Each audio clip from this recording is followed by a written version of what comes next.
Hello, everybody. Howdy, howdy, howdy. Welcome. We made it, everyone. We did it. We got to the end of the week. Congratulations, everybody. Congratulations. High fives all around. We did it. Hope everybody had a good week. Happy Friday. Good to see you all. Batman Part 5. Salty Cream Puff, thanks for chatting early. Rest of you, thanks for hanging out while I got all set up and ready to go. We have a busy day today. Don Treader, 76. Welcome. We got a real busy day because we got to play some Final Fantasy. We got to do that for sure. There's a lot to talk about. Mater, welcome. Mater. Thanks for hanging out. Oh man, it's crazy. Earlier today I tweeted this. I've been debating on if I should delete it because I found out it's maybe not as true as I had hoped it was, but it's the way it goes. But I tweeted this out and I felt pretty accurate to it. Not that I had a ton of evidence to support this, but I said, the tweet was, I'm actually really happy to see a lot of content creators that have stepped away from WoW getting invites to check out the Dragonflight Alpha. I said it on Core, as much as I still love content creators who stuck with WoW, they aren't the opinions I need to hear from. And I genuinely believe that. Like, that's true. And I think that's an important thing. I think the best thing that Blizzard could do, especially if they feel strongly about the product they're putting out, is to get it in front of as many skeptical people's eyes as possible. Because you don't need to sell the people that stuck with your game through Shadowlands. You need to sell the people that went away. Like, let's be real. You are at a position where you are trying to bring people back. And there were some people that were going to come back no matter what, because new expansion, that's what they like. That's what they dig. They're going to be back for sure. But it seems crazy to me that you wouldn't want to do some outreach. Now, I have seen some people that I would not consider to be WoW content creators in the alpha. So some of it has happened, but in response to that, I had somebody point out that Preach didn't get an alpha invite. And that's absolutely crazy to me. Like, you want a primary person to sell your new expansion on. You give it to the guy that, like, loved your game and had such a passion for your game that when you let him down, he walked away. And, like, sure, maybe there's some sour feelings about that. I don't know. I don't know the inner workings of it. But just like, here's the thing. It's a two-way street. And I know that it's a street that is far more toxic on one side than the other. There's no circumstances where you should be toxic towards individual developers and things like that. You just shouldn't. I mean, unless they are doing something directly to you, which doesn't happen very often. But unless they're doing something to you, you shouldn't be toxic towards any one person. Be toxic towards a company all you want. Companies, we need to remind ourselves more often than not, are unfeeling, unthinking beasts that are motivated only by money. And it is 100% okay to insult them all you want. But you should keep it somewhat professional, somewhat critical, and you should never aim it at individuals. Because more often than not, the things we're aiming at those people are not things that they had sole say or sole control over. But I also think that toxicity goes the other way. And so I did see, after somebody pointed it out, because I was like, well, what's going on with Preach? I did see a video where he said that he had people internally at Blizzard who reached out to him and said, people are really pissed that you did the video you did. And so he said it's not a surprise that he didn't get an invite, but that he's mad about it. And I don't blame him one bit. Because here's the other thing. You don't want the gamers to get mad about your product and take it out on developers. And I agree with that sentiment. But developers should not get so precious and up their own ass about their product that they then do vindictive shit like this back to the gamers. Bottom line. Especially because while I do think gamers tend to be the more toxic of those, people who play your video games have not entered a business transaction with you in the same way that you are creating a product for the public to consume. You should be the one that's more professional. Not to get into another hotbed topic here, but it is why when people try to say, well, you don't understand how hard a police officer's job is when talking about things that might happen with the police. First of all, that's not true, because I've known a lot of police officers. Not sought out, just happened to be, I've made a lot of friends. They had a lot of jobs. But, so I do understand. But also, I think that if you put yourself in a professional capacity, be that with your job, with your title, with power, with the responsibilities that you've taken on, you should be held to a different standard. I do think, whether you think it's fair or not, that developers should be held to a higher standard than the gamers. I don't think gamers should be toxic towards developers. I genuinely don't. I think it's wrong. I think it's rude. I think it's bad. But I think it is the developer's job to keep it professional and not stoop to that level, even if it's not fair. So he offered decent and authentic criticism in a non-toxic way. They actually addressed his critiques, and now they don't like him. I don't know, man. I can't speak to stuff that I'm not necessarily involved with.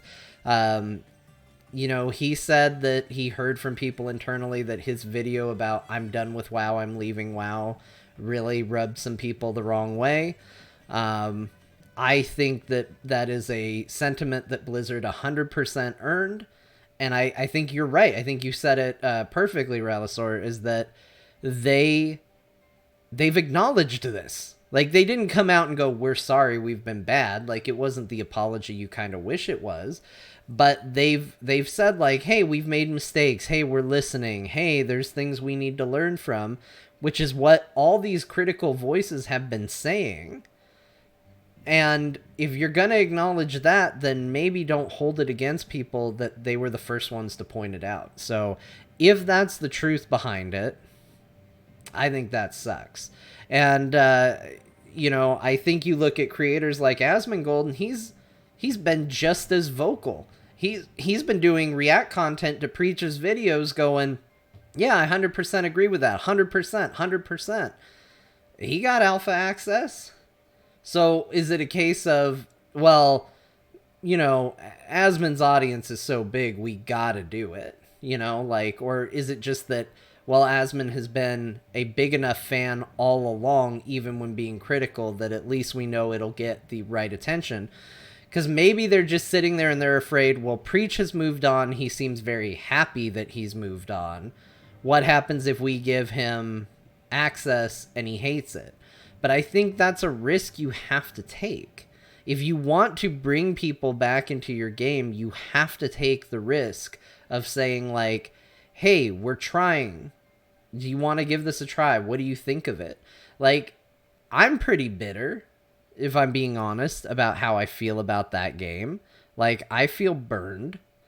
But I will be the first to admit that I've watched some of the gameplay of Dragonflight, and I've gone, "Wow, that looks pretty good. That looks okay. Hey, I might want to try that one day." I don't know if it's enough to get me back into the game. It's like steps forward. I haven't played it, so that's going to be a big part of it too. I certainly have a curiosity as to what the new talent system looks like. But, you know, being fair, there's things they're showing that I think look pretty good. I think overall the expansion is narrowed in its focus in a way that an expansion needs to be for them, to some degree. So I think there's a lot there to be excited about, and I think put it in front of people. And if they turn around and they go, "Guess what? you get just as much negative publicity from Preach going on his channel and going, yeah, they're mad at me, they didn't give me alpha access, as you do, then we gave him alpha access and he didn't like it. Like, I think more people would be amicable towards him trying it and not liking it than would be if he goes on there and goes, yeah, they didn't even invite me. Like, that turns his audience immediately off. They're like, ugh, Blizzard, not even learning. Like, that immediately shuts doors.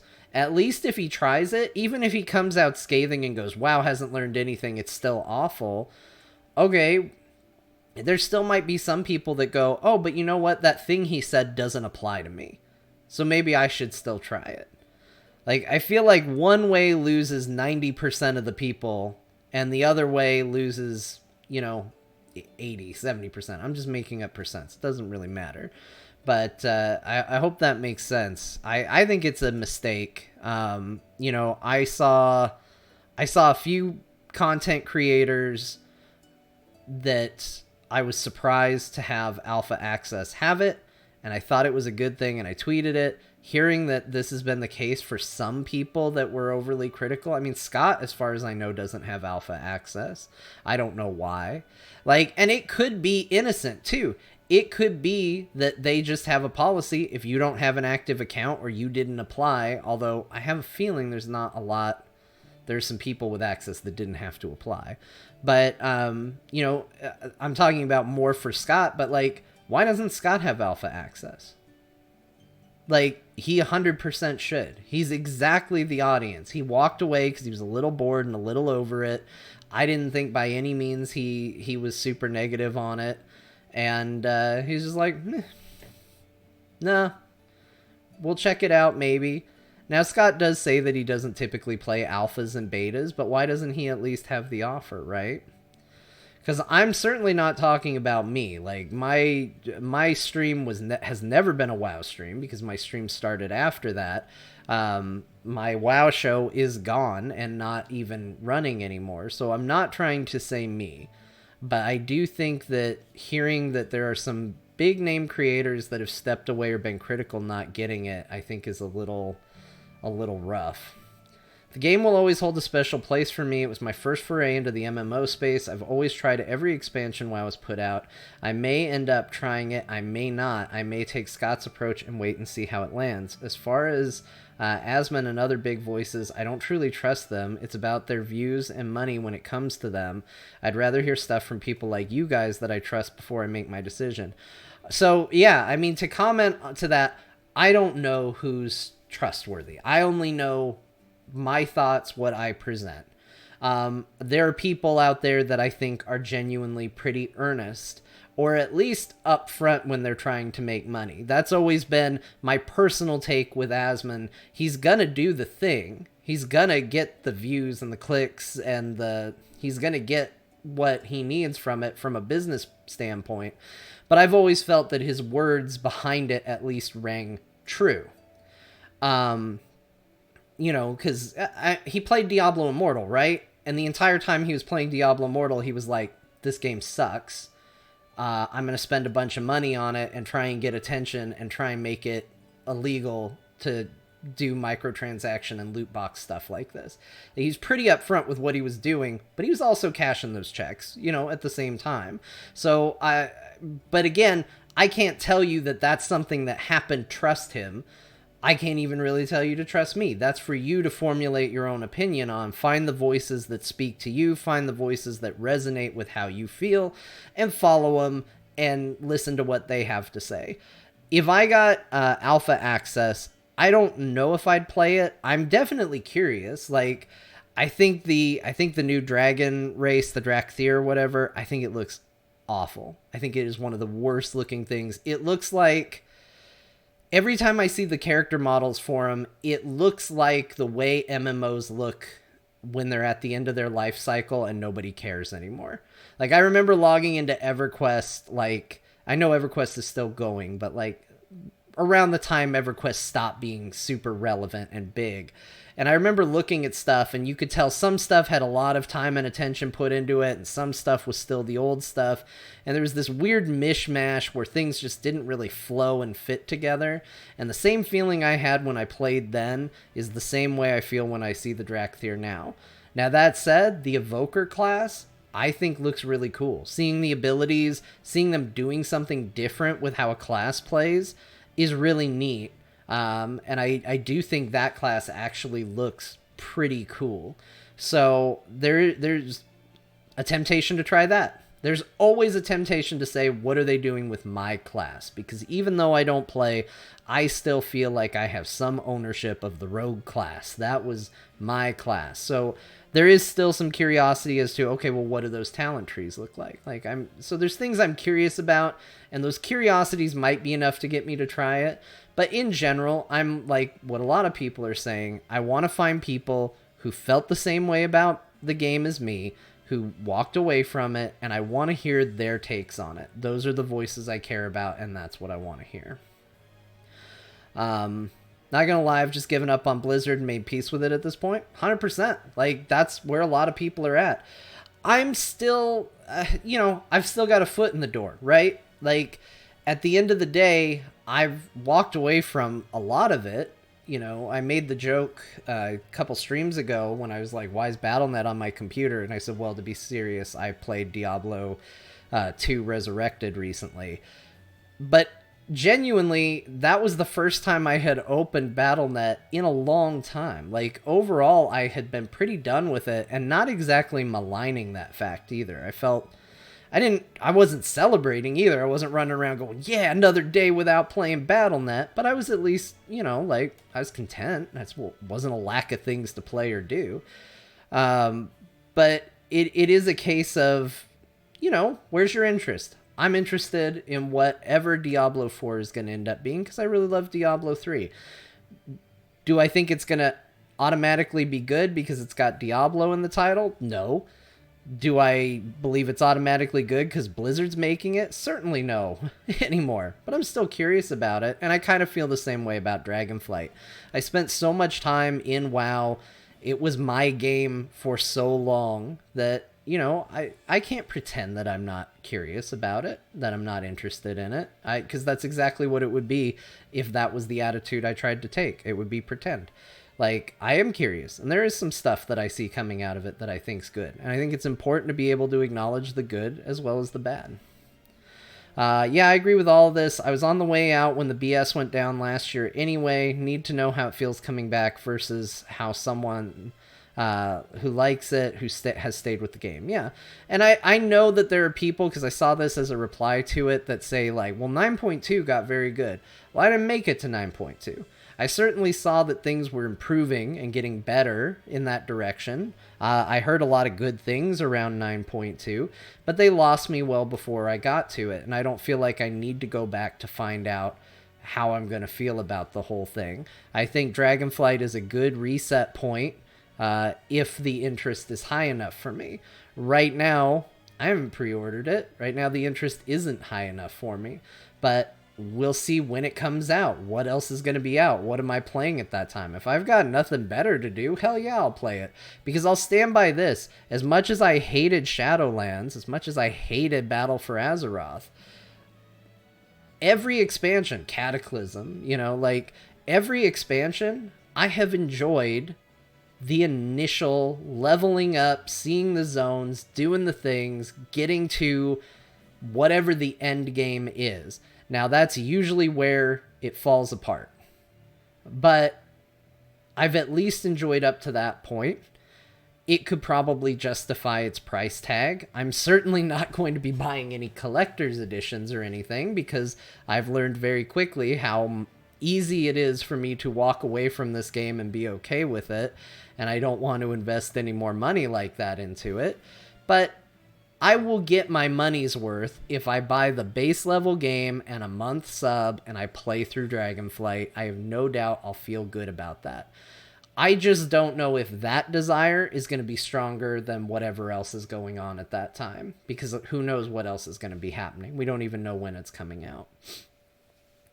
Exactly, I don't always like the same thing you guys do, but I always understood why each of you like or dislike a game. Based off that, I trust the opinions you guys give of every game you cover. That's important.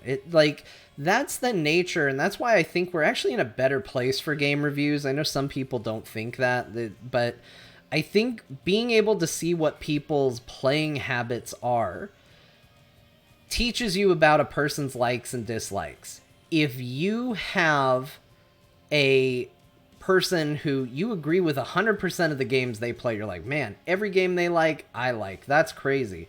Well, okay, you probably take a good idea that, like, that person, if they recommend a game, I should probably play it.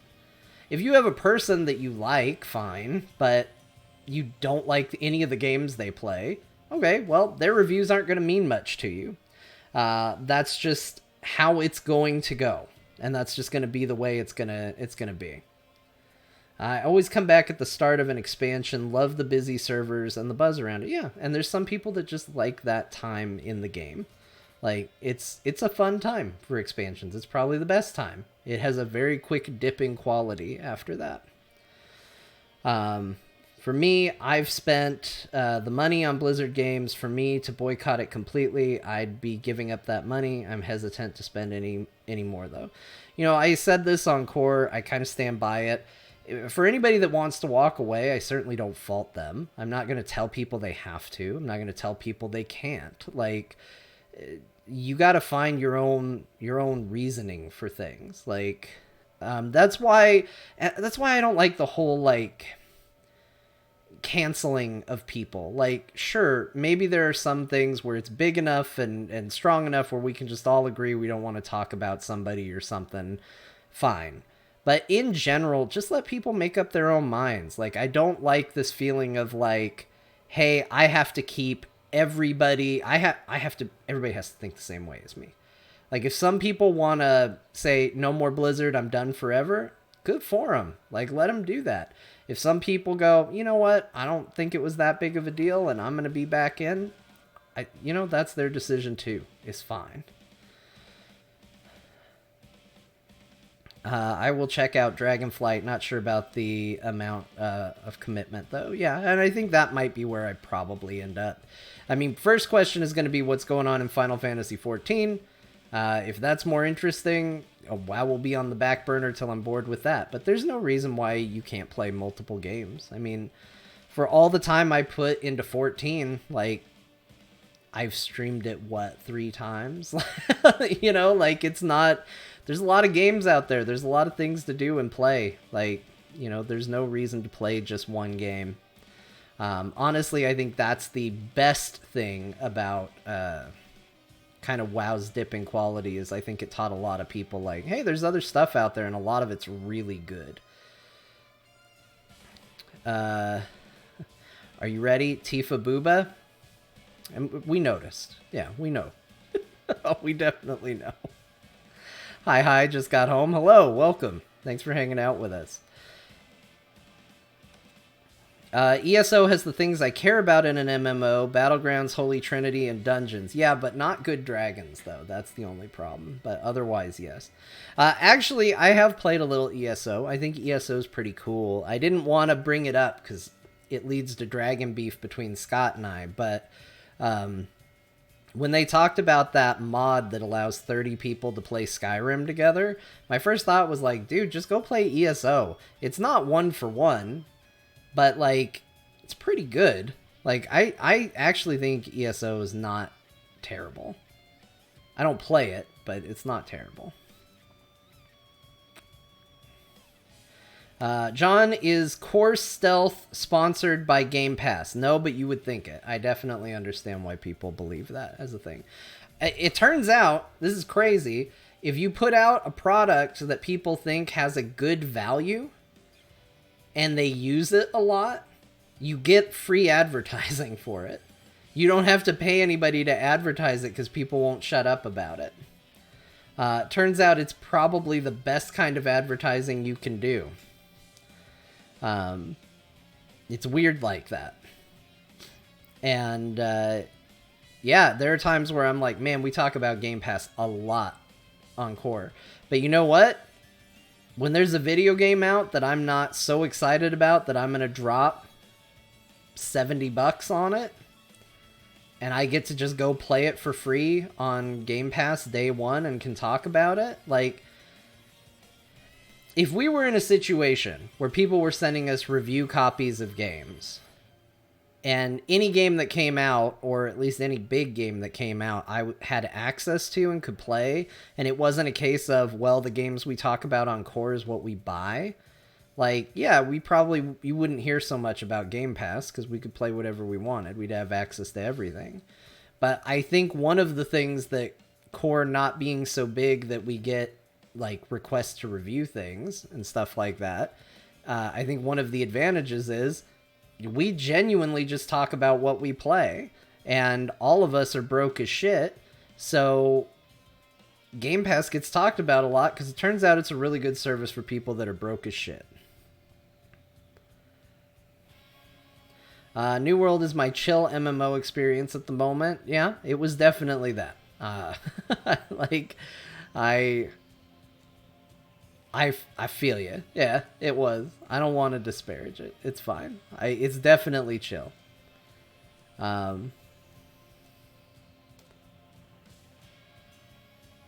New World should be on console. I'd play it there. Man, so many people would fall asleep on their couch. It'd be wonderful. The only reason I have Hard Space Shipbreaker is because Scott mentioned it 9,000 times. Yeah. Did you buy it or did you wait for it for Game Pass? Like, that's the other thing, too, is like half the time this stuff that we talk about. And I think on that same vein, like, I think that's a real credit to kind of the two ways that this relationship goes, right? So, like, for us as hosts of Core, Game Pass is a great service because we get those games for free. We don't have to pay for them, which is good because we can't afford them. But the other nice part about it is usually if you're listening to a video game podcast, I know because this was me for a long time, and you hear people talking about games, you're like, oh man, I can't afford any of the games they're talking about. Well, if we're talking about a game on Game Pass and you have it, you can go play it. If we talk you into it and you get hyped, you can literally just go play it. And it doesn't cost you anything. Like, I think that's super cool. Like, there is so much value in that. Again, now it sounds like my stream is sponsored by Game Pass because we're just leaning into it, but it's genuinely a good deal. Like, I want to play some games that are on Sony really bad. The new Final Fantasy Rebirth, I'm going to have to play there. But it takes a lot. It takes, like, first of all, I have to go rob the PS5 from my parents. And I have to find a way for them to not know. Now, they never use it, so that won't be an issue, but it's big, and they have it right next to their TV, so it stands out. So I have to steal from them first, and then once I've stolen it from them, then I have to, spend money to get the game, and it's expensive.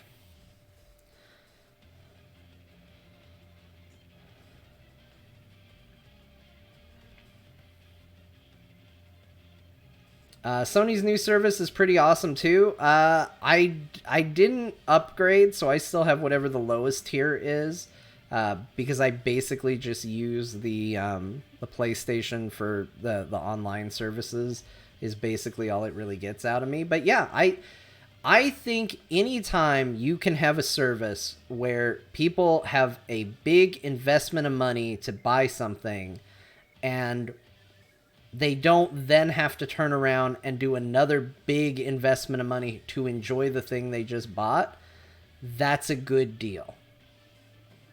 Like, that's a really good way for things to work. Because I mentioned this on Core that, like, you look at, like, I don't remember exactly what it was, like $700 price tag or whatever it was for a Steam Deck. And you're like, oh man, that's so expensive. And when I couldn't afford it and I ended up going, no, it's too much right now, I can't do it, I immediately was like, but what if I spent just a moderate amount of money? And I started looking at VR headsets, right? Because I was like, $300 is much less than $700. I'm bad at math, but I can figure that out. But here's the difference. That $700 I have a full library, and I don't have to buy anything else. I'm done. I got it. The $300, okay, I got VR. It's at home. I'm sure there are free experiences, but now I have to go buy all those games. I can't imagine they're the most expensive things in the world, but that price tag isn't going to stay at $300. That price tag is going to start inching up very quickly, and it's going to start ramping up over time. And I think that same sort of deal can be said with these new consoles. And like the crazy thing is you don't even really need the Xbox at this point. You just need the service. They even have TVs now that just have the app installed on it, and you just play that way. Like, it's crazy. Just buy a controller. You're good to go. But, you know, you buy an Xbox, you boot it up, and if you have Game Pass, you have a huge library of games to play. And I think Sony, when they didn't have that, that was a little bit rough. Now that they have that, I think that's awesome. Do I think their service is as good? No. But I think it's good enough for what it is. I think it fits Sony's model perfectly. And I think it's fine. I don't know if Sony could sustain what Microsoft's doing. So I think it's probably as good as it can be for them. Just get them a PS4 and a PS1. Just stick them together and hope they don't notice. That's the plan.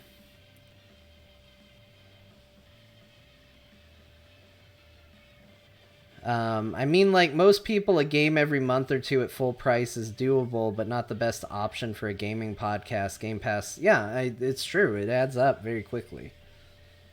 You know, you're either talking about things that are old and out of date, or you're talking about things that are, you know, because you had to buy it at a discount, or you're talking about one game and there's the game everybody likes. Like, that's the thing, is we don't coordinate. I don't talk to Scott and Bo and go, hey, I want to make sure we all play different games. Like, if we had a $70 a month budget on video games, we'd probably have some overlap where it's like, hey, good news, all three of us bought the exact same game. We are all going to talk about the exact same game.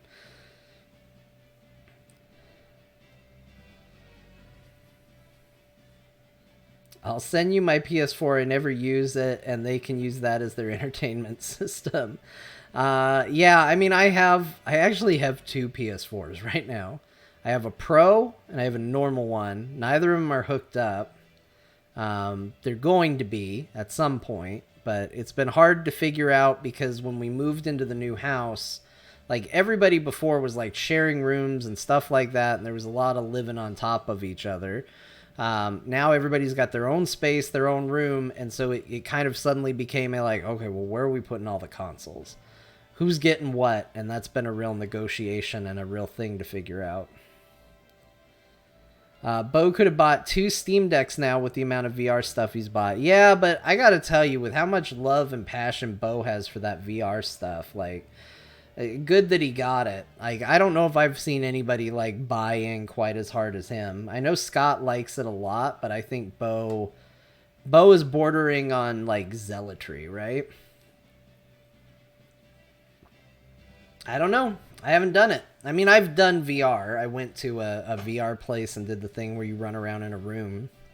Like, and I think there's something about, like, such a unique experience like that it disconnects from your brain that, like, this is something I could just have experiences in. So I don't really think of it and go, yeah, I could have that. Like, it still seems alien to me.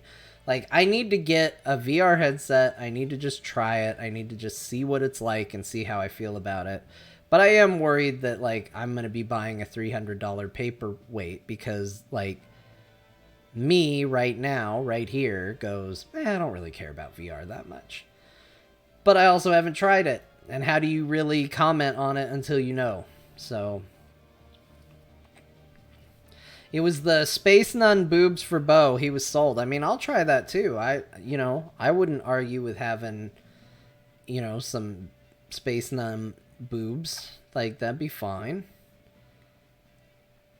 I have eye issues, so I haven't tried VR. Not sure it will work well for me. Yeah, I mean, that's the other thing is like, I got glasses. Will it go over the glasses? Do I have to take them off? Is it then just going to be all blurry? Like, I don't know. I don't know how it all works. It's all foreign to me because it's a big buy-in, and it's a big buy-in I'm worried about. But I would be lying if I didn't say I was tempted. Honestly, the one that I want to play the most, and I guess I technically already have it because they don't sell it as a special version, is No Man's Sky. Like, I think that could be a cool VR game. But I have heard mixed things about it. But I think that would be super fun to play in VR.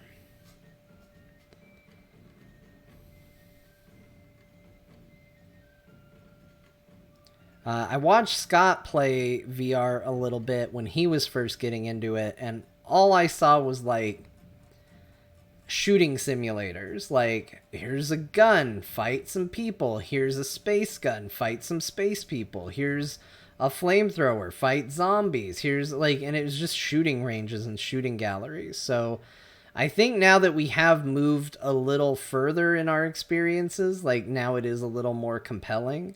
Like those early days of just like, but you actually reload the gun, and that was like every single game, was a bit much for me. There's a piece that comes with the system for people with glasses. Nice. Look at them thinking about us, the people that don't have perfect vision. Isn't that nice?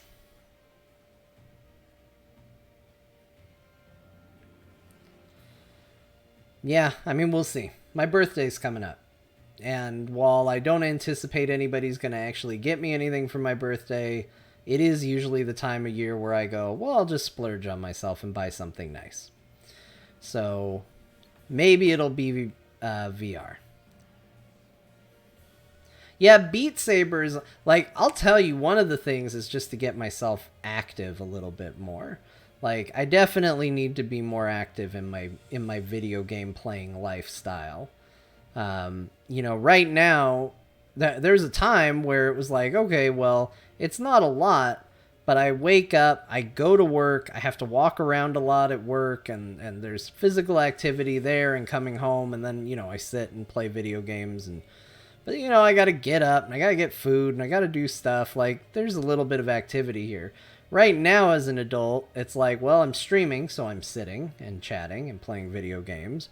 Or I'm doing my serious job, which is sitting at a computer and working, much like this. Or I'm doing my being a dad job, which is going out and sitting and playing with the baby, but mostly just sitting while he runs around and has fun. And like, it's just a lot of sitting. So I need some stuff that actually gets me up and gets me active. So I think that stuff is probably one of the bigger benefits of it. I don't know if I would go down the route of streaming it. Like, I tried to watch Bo stream some VR. I think watching VR streamed is awful. No judgments if any of you have done it. Like, it's fine. I just don't think it's fun to watch. Unless they have one of those setups where what is output is a cinematic view. Because I do know that there are some games that do that. I've seen a few where, like, what is being broadcast out and shown is like a third-person camera that's interpreting what the person in VR is doing. That stuff can be genuinely entertaining. But I think anytime what is being streamed is the view from the visor, I think 100% of those streams are just completely unfun to watch. For me, I don't enjoy it. It's one thing to watch somebody play a video game and they don't go where you want them to go, or they don't do what you want them to do. It adds just another level too much when they're not looking the way you want to look. Where you go like, oh, what's that? But they're just going, oh. It's not fun. But yeah, some do have that. Beat Saber, Job Simulator, like there are some stuff that definitely will give you that outside perspective. I think that stuff can be really fun to watch when set up properly. And I think we've seen like success. Like Beat Saber is a very popular streamed VR game. You certainly see YouTube videos of it all the time. Like it definitely helps on those games. Most of the stuff I've seen though has been stuff where you're going to see what they see, and that stuff's rough. But I wouldn't mind playing Half-Life Alyx. I am curious to see how bad that game would scare me. I know that game is very scary. Turns out when you put head crabs in the real world, it's terrifying. So I think that sounds fun. What I would love is to play my regular games on the headset and it shows a high-res big screen in front of me as well as the VR experience. That'd be kind of cool. I think it would be fun to do things where the VR, and I mean, they would have to get to a place where the headset's just more comfortable, because like for this to be popular, you would need the headset to be pretty unintrusive. But I would like to see people lean into sitting there playing a game with a VR headset and it's simulating like a big display, but then it takes advantage of it and like things come out or things interact outside of the monitor. And stuff like that. Like I know some games do things like this. I know these are some experiences you can have. Bo was talking about it. Like if you watch a 3D movie in VR, it's genuinely 3D.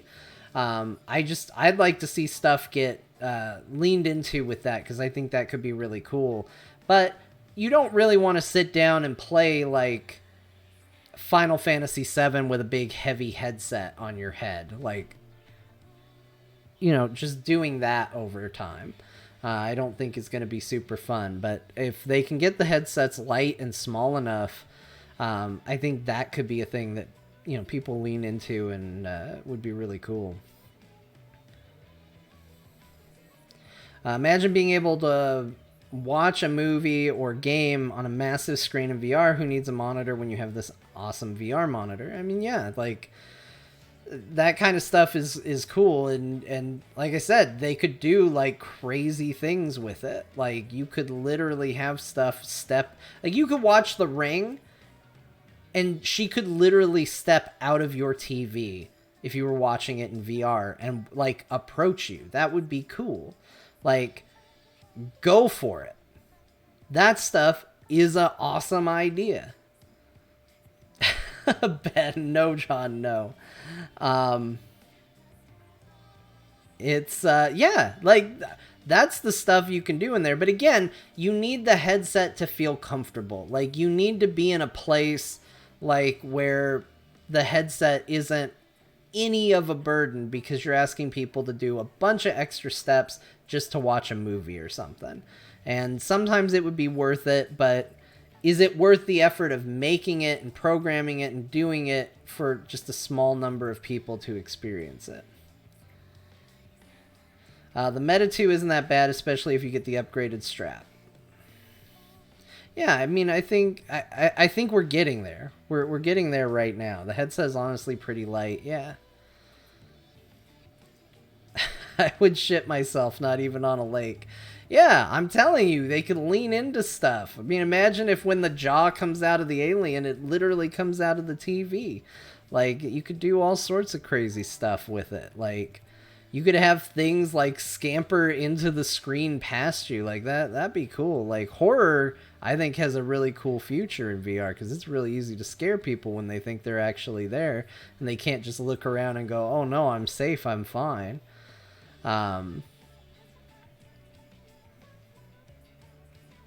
Because it's more than just like, oh, we shot this in 3D. Now you're getting into like genuine 3D spaces where things can interact and come out and do things. I think that stuff could be really cool.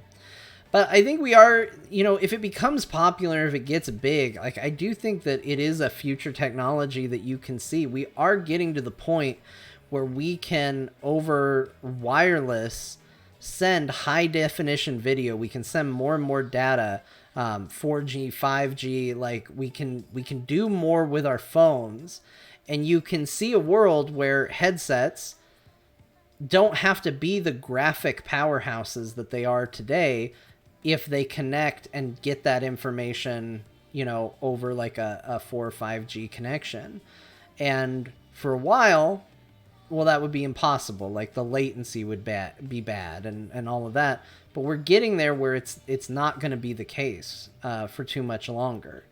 And so you can see a world where, if you don't have to put something to really power glasses the same way, like you don't have to put GPUs and things like that in it, if it can all be handled in the cloud, well, then you can get more to where it's just like a pair of glasses, right? And you can do some crazier things. Star Wars Squadrons is amazing in VR. Yeah, that's another one.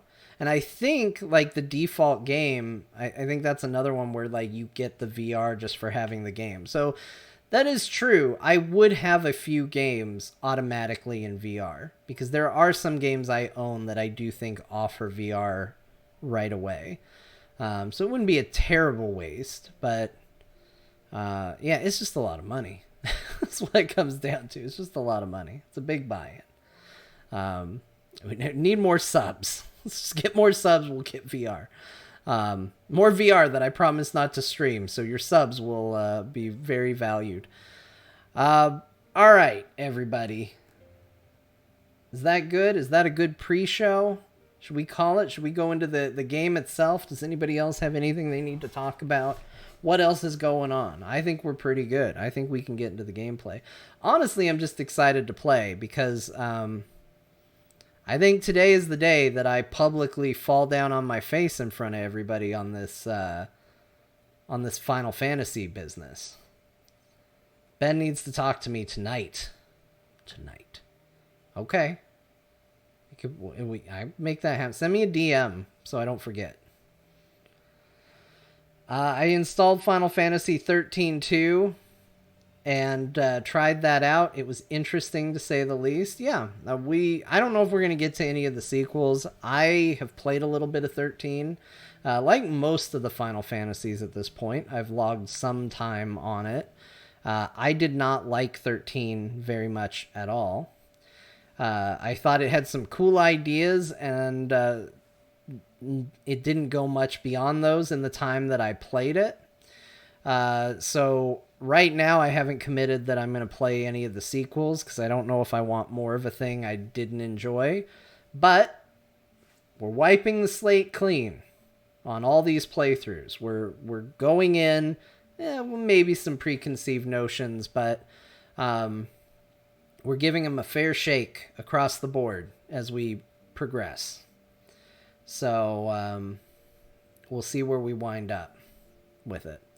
7's been a lot of fun. Here's the thing that's been interesting about 7 is I did not really enjoy 7 that much until later in the game. And then it became something I was really surprised by how much I was enjoying. I actually think... Now, I know a lot of people love the Midgar stuff at the beginning. And I think the Midgar stuff at the beginning is very good. But that was literally the part that I had played. So it was kind of a known quantity. So I didn't hate the Midgar stuff. But it was the part of the game that I had done. So getting outside of it to where the world kind of opens up a bit, I was like, all right, good. We got this Final Fantasy business going on now. And I was just surprised at how long it took before I was like, yeah, I'm really into this. Like, this is a game I want to play on my free time. Like, that's been something that has happened on every one of these Final Fantasies that I've played. Is that I have been tempted, in some cases done, including this one, to play on my own and not stream 100% of it. And for a long time, for a lot of this game, when I was done, I was done. I didn't think about the game. I wasn't really interested in playing it. Sometimes I wasn't interested in playing it the next day. But near the end here, I think the game has gotten really good. Like, I actually think Final Fantasy VII ends on an incredibly strong note. Haven't finished it. We're getting there. But it's getting there. I'm curious what the pivotal moment was. I think the materia system's really good. I think they backload the fun materia too much. Because I feel like I got to a point where I started playing with it more and seeing how things interacted and doing more goofy stuff with it. Because I finally got the things that allowed me to do it. And I started having a better time with the game. But you look at when you start getting a lot of those things, and it's like, it's later disc 2, I feel like, is when they start showing up. And I still don't even have all of it. We're going to be doing some of that today. Unless you did more of North Cave off stream, you actually still haven't gotten a couple of materia I consider key. I did do more North Cave off stream. So that we're on the same page. I'm having a good time. 4X cut is freaking amazing. It takes forever to level it though. Yes. Yes, it does. Yeah, so you'll see what all I did. I played a lot, you guys. Like, that's a true testament to it, is I played a lot. It just becomes way, way, way, way, way, way more fun late. How much of your enjoyment of 7 is based on Remake and Final Fantasy XIV? I'd say 0% off Final Fantasy XIV. Well, I don't know. Maybe you could give it a 1%. Like, Bo is a huge Final Fantasy VII fan, and he told me that the Gold Saucer music makes him crazy. But because of Final Fantasy XIV, I find the Gold Saucer music endearing, and was excited about all that business. So maybe that. But Remake, I do think, has colored my opinion of 7 in a positive light, because it made me care about those characters a lot more. I had played 7 a couple times and never really glommed on to the characters in a big way. You know, like, not past their surface anyways. Like, Cloud's sword is cool. He's got a cool style to him. Like, he's alright. Tifa's very pretty, and I like the pretty. Like, it's just surface level, like, interest in the characters. Like, Barrett's got a gun for a hand. That's cool. Seems like something I would have thought was super cool in middle school. Like, yeah. Playing Remake made me care about those characters for who they actually were, not just like surface level BS. And so going back into 7 now, I honestly can't separate the two. Like, I wish I could tell you that, like, going in more serious as an adult made me care more about the plights of these characters, but honestly, Remake is what made me care about them. So from the get-go, playing 7 this second time, I already cared about them going in. They didn't have to sell me on it.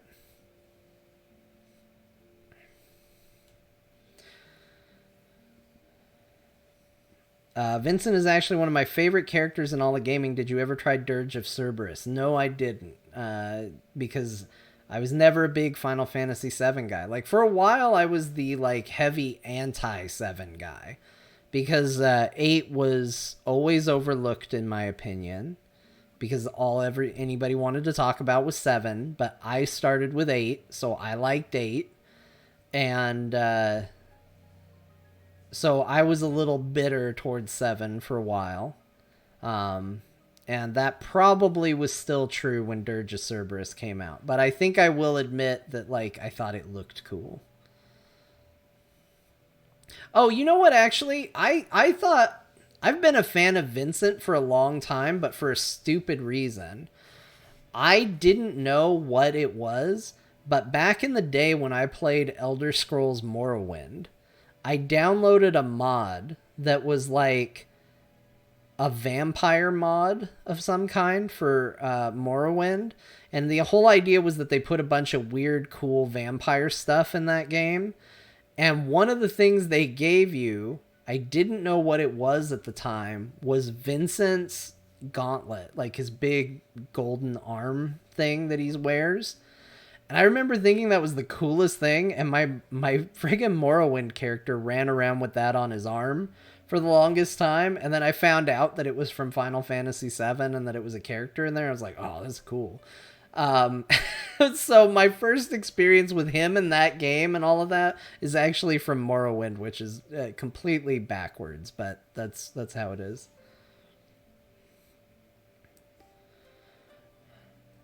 That line from Tifa on the High Wind was insanely suggestive of Remake's story. I had forgot about that. Yeah, I'm so curious what they're doing with Remake and Rebirth and all of that. Like, where is this going? Everybody has theories. I hope it pays off. Like, I really don't want it to turn into Kingdom Hearts. Again, sorry if you love Kingdom Hearts, but like, I really hope that whatever it is makes sense, and is good, and does not require like charts and graphs to explain, and the phrase, well, this doesn't make sense, but this is how it is. But I'm right now, I'm extremely interested.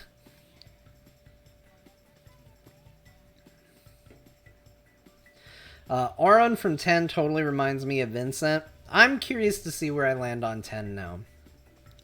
It was a game that I remember playing a lot, and I remember really liking, but for some reason when I think about it, it's not positive memories. I know I complained about the cast of 10 a lot. I didn't like Tidus. I didn't like Yuna. I didn't like Waka. I liked Lulu. I don't think... Let me put it this way. Here's the best way to say it. Young me didn't like Auron. Auron, however you say his name. I think older me will. But young me didn't like it. I thought the blue Catman looked cool, but I don't know if I ever got him on my team. But I remember kind of feeling like, oh, finally, something that looks interesting joins my team. Instead of, like, a whole team of Zells from Final Fantasy VIII. Who's the other girl? Is it... It's not Riku, right? That's from Kingdom Hearts. Or is it Riku? Anyway, the other girl, I didn't like her either. Yeah, she is in Kingdom Hearts, saying like, am I thinking of a Kingdom Hearts character? Yeah. But it's also... Yeah, so I just didn't like the cast very much. So it was always like, who do you want to put in your party? And it was like, I don't want to hang out with any of these losers. I'm better at not being that person. Thankfully.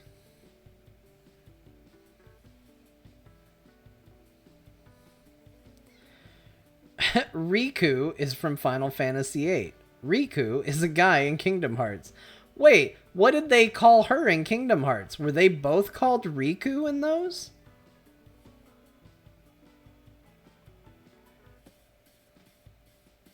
Did they just spell it different? Because she was on that island, right? It was, or was she not?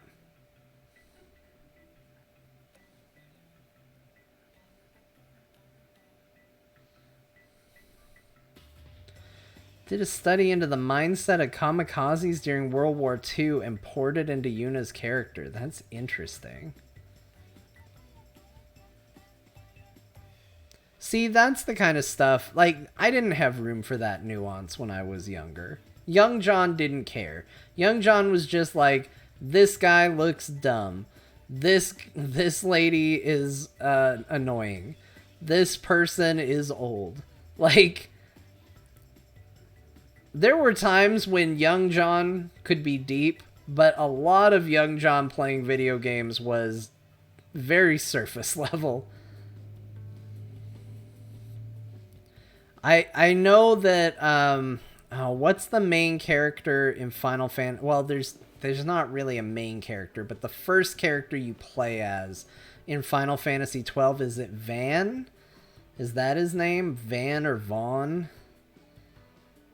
But like, again, surface level John back in the day when I saw that character, I just called him Albino Aladdin and wrote him off. I was like, who cares?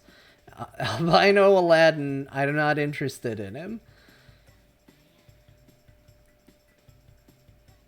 So, like, that's just as far as my brain would go back in the day. That's why this revisit is important, is I don't just look at people and go, oh, you wear a vest and have blonde hair, thus you are Albino Aladdin. It is done, and I have decided everything I know about you.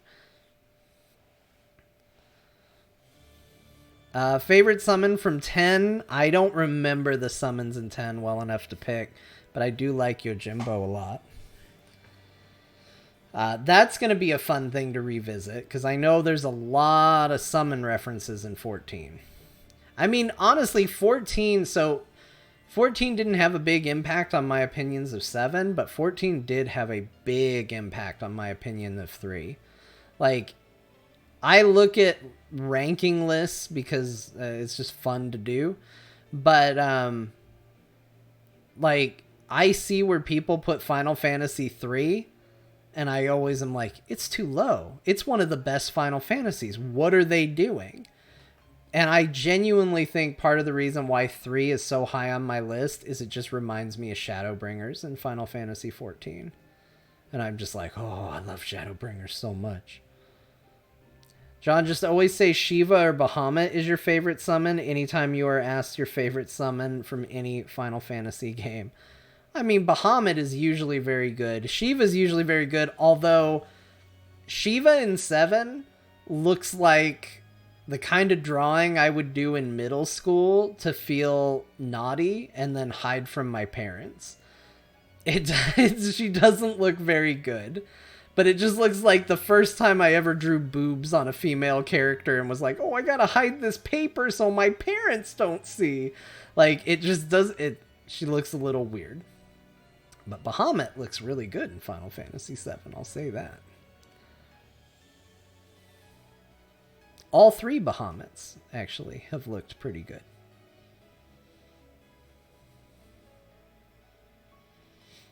But I do like Shiva summons. Like, Shiva's a pretty good summon. I'm a sucker for Odin. I think it's a cool name. I think it's a cool look, typically. I think Odin's really good. Have we done a summon? Have we played a Final Fantasy where you could summon Alexander yet? Or is Alexander not till later? I don't remember when Alexander first appears. Is it 8 for the first time for him? I can't remember, but Alexander is definitely one of my favorite summons. Not just because I named my kid after him. Just not true. He's not named after the summon Alexander. But I did say it, so there will be people that believe it. I think Alexander is first in 9. He's in 7, but I missed him? What? Oh, he's in the snowy area. Can I go back and get him? He's in 8, too. He's definitely in 8. So, I know 9 is not correct, but I didn't know if he started in 7 or if he started sooner and I missed him. I can go back and get him? Alright, I'm going to do that. I'm not going to miss the Alexander summon. Alexander's in 6? Is he really? Did I get him? I don't remember. I didn't really play Summoner in 6 very much. I didn't do a lot with summons. I don't do a lot with summons in general. Like, let's be clear, the story of my Final Fantasy journey has been, how can I make people auto-attack real good?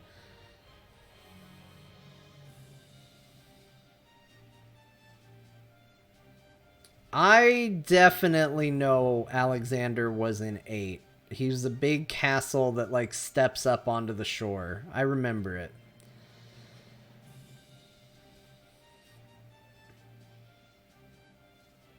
I think.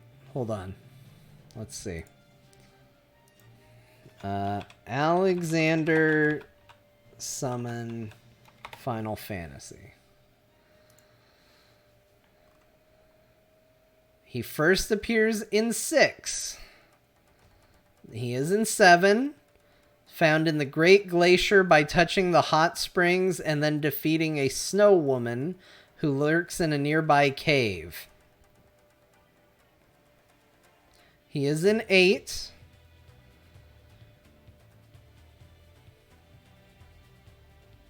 Has a big plot point in 9. That I do remember. Is in 11. Is in 12. Is in 13.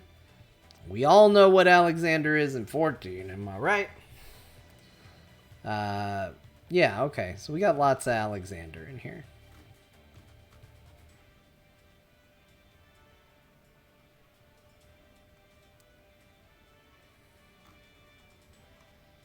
I remember the 8 summon, I think. Let me see. Summon Alexander FF8.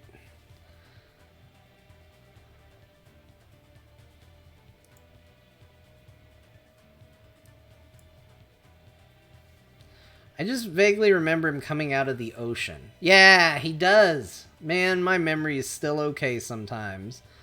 So yeah, it's just him coming up out of an ocean and then onto land, just stomping around a big old mech, and then he opens his little pods on the side. He fires a whole bunch of missiles, and then they all come raining down on the bad guy. That was his summon in 8. You're all going to see it a lot, because I like that summon a lot, and I intend to get him and use him whenever possible. Summons are great if you really need to get up to pee or get coffee. Yeah, 100%. I like the summons in 8. The summon cutscenes are so long, Square gives you a button mash minigame to play. It's true. It's 100% true. They do, and it was fun to play. I didn't really understand it when I was younger. I just thought, like, mash as much as possible. I couldn't really figure out what was going on. But, it's a good time. The card game in 8 was my favorite. Hey, we're going to see Triple Triad. Get ready, everybody. You are going to hate my run-through of Final Fantasy VIII. We're nearly done with 7. Soak it in, these final episodes, because once we get to 8, you better love Triple Triad, because you're going to see it a lot. I now know how to play it, thanks to 14. So we're actually going to school some people. We're gonna get them. It'll be fine. The card game in 9, on the other hand, see, I don't remember. Is it Triple Triad in 9 as well, or do they change it in any meaningful way?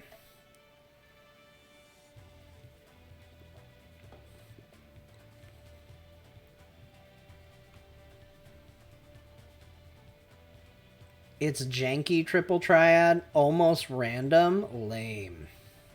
Well, they changed it into an RNG nightmare. Okay, so the 14 Triple Triad is based on the 8 Triple Triad. It's called Tetramaster, complete different game. Okay, that sounds familiar. Tetramaster sounds good.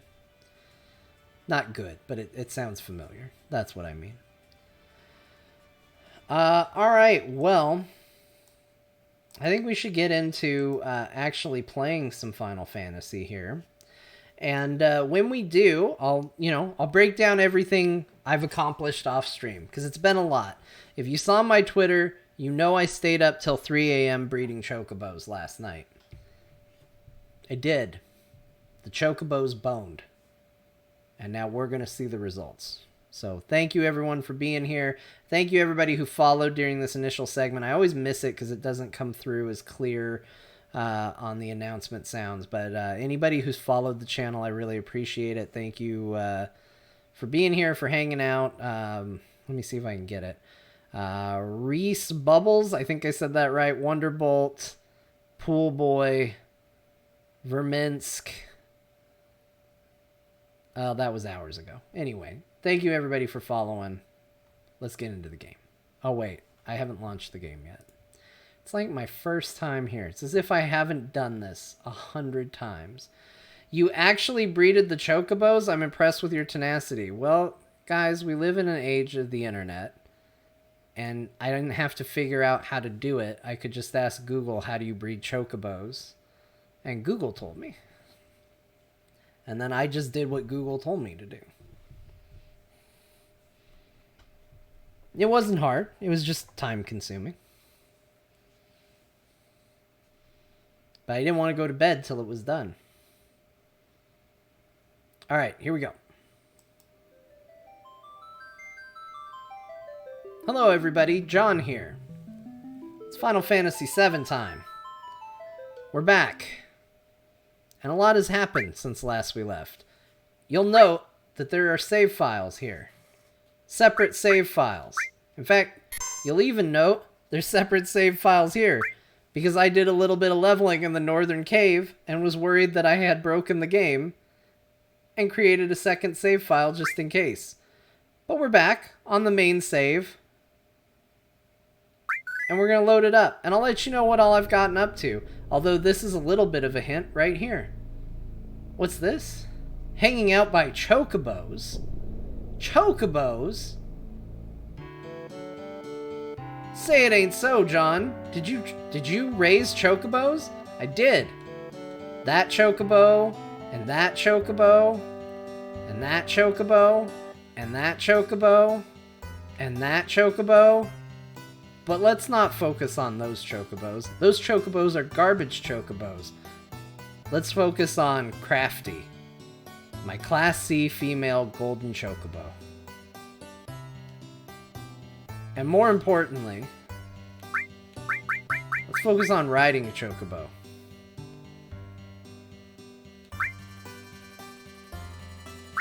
This one, right here. There it is.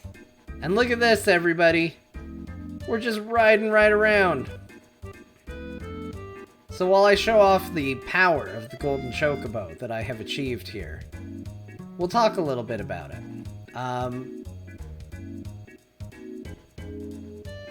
So let's start with this. I have not collected Knights of the Round yet. I know that was a big thing we talked about. I didn't want to do it off stream, first of all. But second of all, I've talked a lot of trash while playing this game. I've made a lot of bold claims. Bold claims that I was going to defeat Ruby Weapon within 2 tries, that it wouldn't be a problem, that it'd be fine. And that's how we would get Knights of the Round, was that I would fight Ruby Weapon and it would be no big deal. Well, here's the thing, guys. I had somebody tell me, hey, John, we need to be a little real about your talk with Ruby Weapon and maybe even Emerald Weapon. And they said that it's not that these are bosses that are hard, just like you out-level them. They are bosses that in order to beat, you have to facilitate very specific strategies in order to beat them. I don't trust that I'm going to be able to figure out these very specific strategies in 2 tries.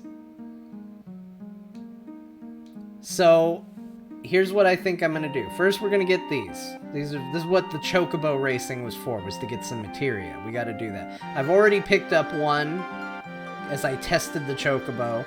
We're going to get the other 2 now, and then we're going to talk about Knights of the Round. Over the course of many years, Mako energy crystallizes into materia.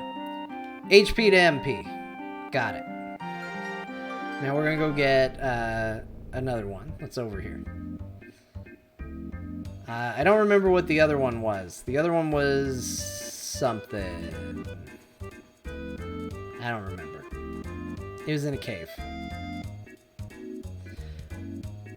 But, okay, so here's what I'm thinking of doing. I feel like I have promised to try and fight Ruby Weapon at least twice. Quadra Magic, that's it. Thank you. I feel like I've promised to attempt that. And I feel like I would be doing a disservice if I didn't at least attempt it. So I think we're going to attempt it. And I'm going to do at least 2 tries of fighting Ruby Weapon without getting Knights of the Round. Let's just see if I can do it. And when it happens, I will admit that I cannot do it, because I don't think I'll be able to.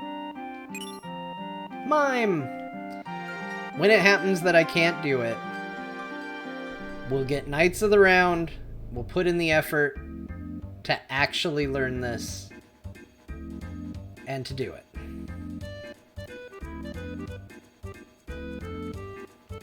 I think that sounds the most fair.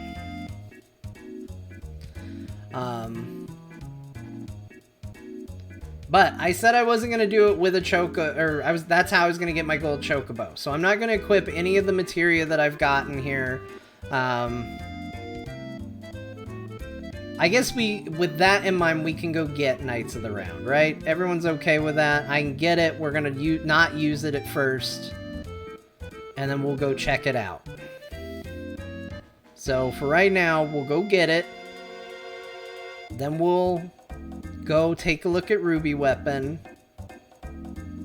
And unless I'm just as good as I claim to be... Is there a way to change my... Yeah, there it is. I found the island the other day while I was looking for... People told me I could cheese it and land on it. So I went out here and I found it. But it turns out you can't. There it is.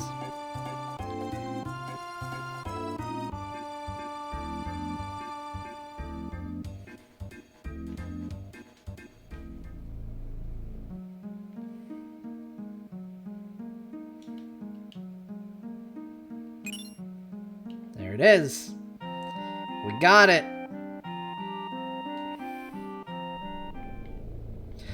For anybody that wants to know, by the way, I will say this, and I'll link it in the video.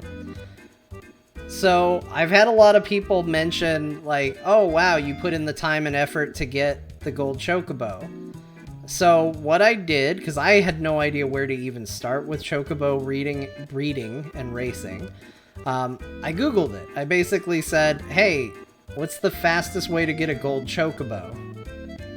And I found a video that said, here's how to get a gold chocobo in under an hour. Well, it wasn't in under an hour. But it was a very good guide. There will be people that think I did it unfairly, I am sure. But that's how I did it. And I will share it with you if you want to find the video yourself. Okay, I guess the Highwind is over by the stable. We'll go there.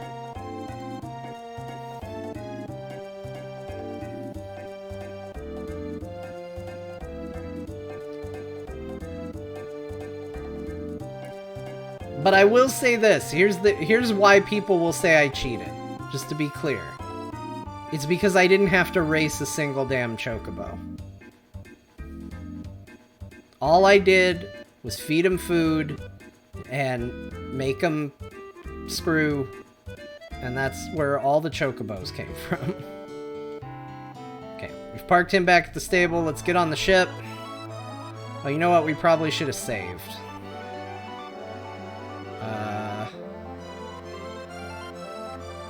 That's alright. We can save on the ship.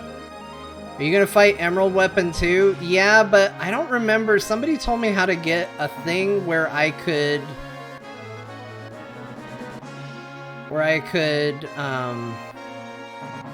breathe underwater. Isn't there RNG manipulation involved? Yes, I believe that is true. I had to do very weird things in order to make this chocobo work, so I'm sure there is some RNG manipulation going on. I had to feed... What's that guy doing? Hey, chill out, dude. Let's chew the fat.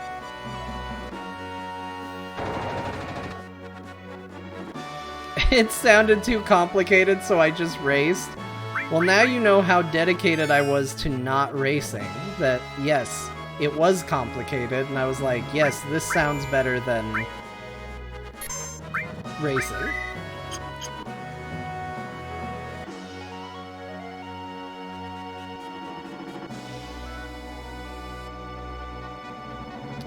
Alright, so where do I go to fight Ruby Weapon?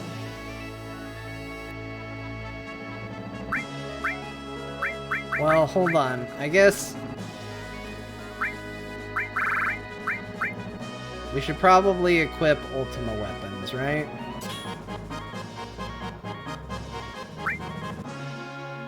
Look at that, I've got extra materia room.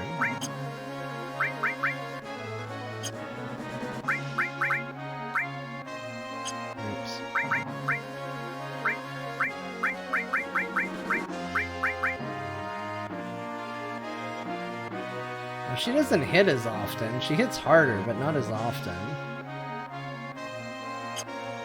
Am I going in blind? Yeah. Because I said, like a big idiot, that it wouldn't be a problem and that I'd be fine and that I'd just kill it. And now people are holding me to it.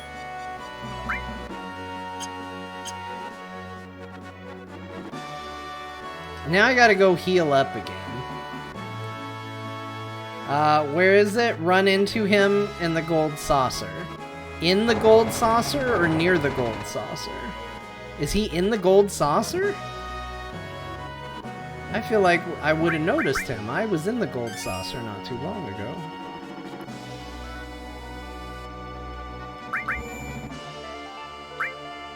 You'll see him in the desert. Okay. I think we're by the desert. Oh, I think I might have known... I might even know what you're talking about, because I saw something on the map and I was like, oh, we'll figure out what that is later. Okay.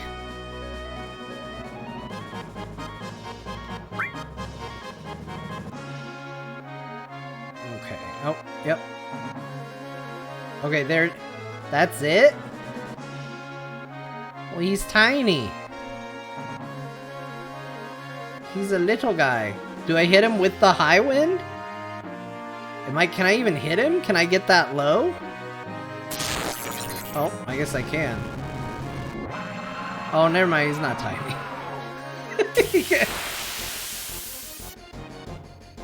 Did I save? Alright, what do you got? Nothing. Couldn't even hit me. Wait, no, don't use an item on him. Well, that hurt. Okay, so far we've done no damage. And he has nothing to steal. Whirl Sand.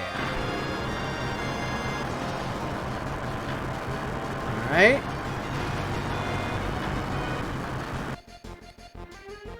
Okay, Cloud's gone.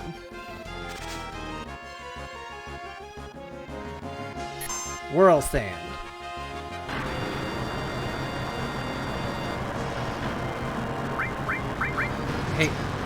Hey Tifa, you're gonna need to heal. Nobody else is alive. He sent them all away for some reason.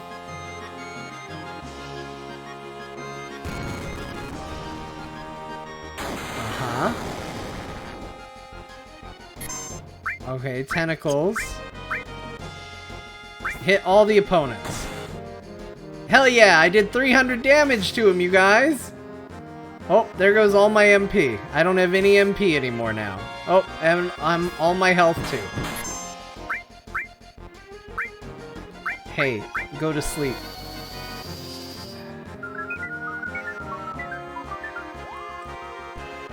That work?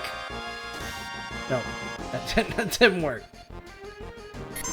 Okay, hold on. X potion.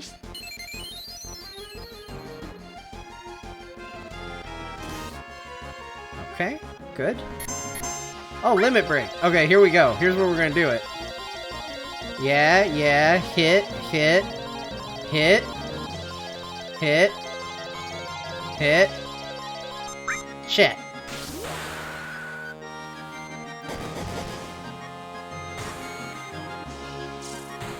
Yeah, beat up those tentacles. Oh, look at that. Suplex him. Dolphin blow. Meteor strike.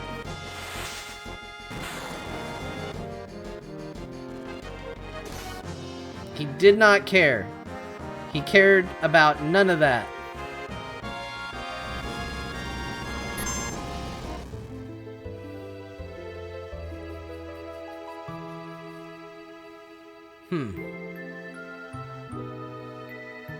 Okay. Where I think I went wrong is when I lost all my characters.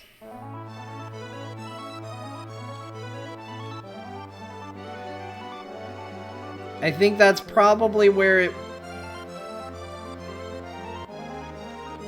I think that's probably the first mistake I had was when he took away all my characters from me.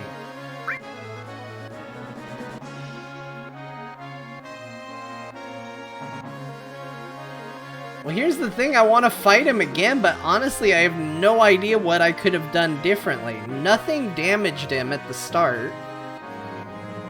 And he just sent my characters away. Do you have a float spell? I don't think they have float in this game. Let me see. There's a lot of materia I ignored. Shield.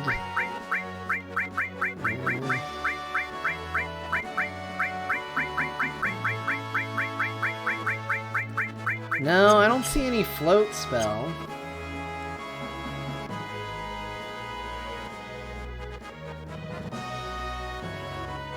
Okay, so see, Cellophane says it. Unfortunately, you have to do a lot of very specific things to win this fight. So that's what I heard as well, because I had somebody who said, John, I know you keep saying you're going to win this, like, no problem, it won't be an issue.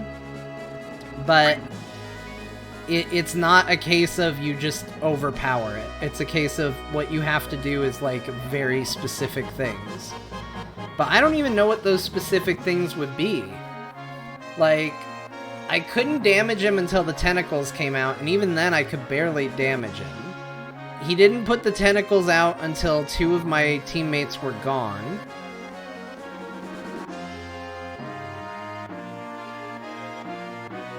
Do you have to fight him with just one character? That wouldn't be it, right? This isn't just like a you just send Cloud in fight, is it?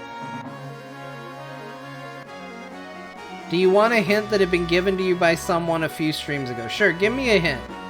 This is gonna be the second of 2 attempts before we start, like, going down the path of trying hard.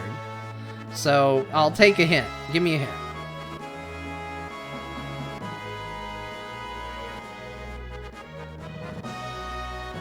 Try starting with a couple characters already dead.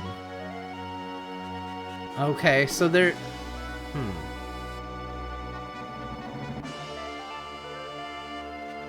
How do I kill him? How do I kill the characters? They're too strong, you guys. I can't kill these characters. They're too good.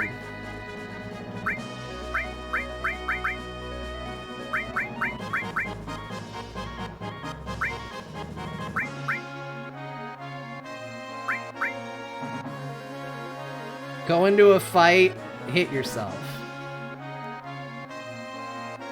Yeah, but I want Vincent to be the one, because then I can cast Revive All.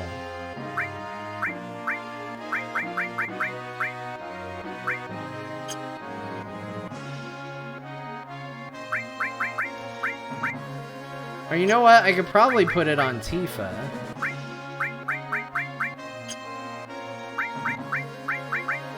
Here's what we do.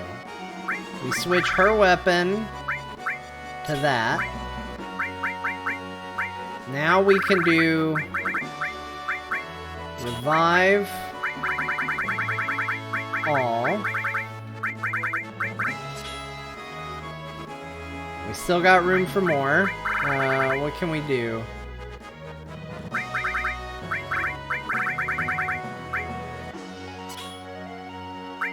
Oh wait, she doesn't even need the all. She's already set for it. Oh, magic counter. That seems good. We can get rid of that. Revive. What else can we give her?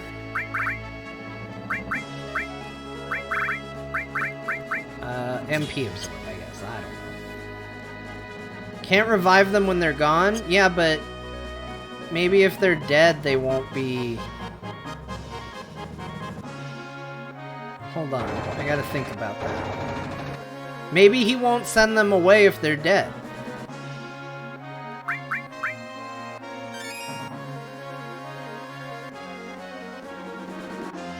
Okay, here we go. This is it. I was not confident, and now I'm confident again, you guys. We got this. This is gonna be easy. We've got it all built now. We just gotta land. Cloud's gotta kill his friends. Or not Cloud. Wait, who's gonna die? Tifa. Guys, get off the ship.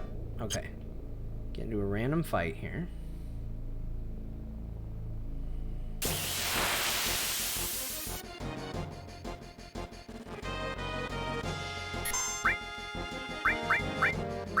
Oh no, I can't hit him.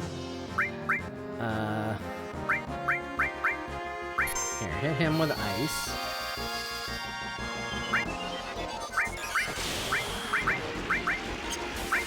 Everybody's just attacking everybody. Shit.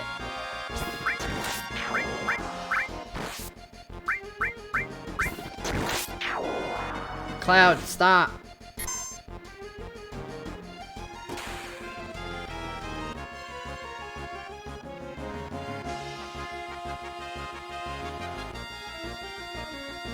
I don't know how to kill them.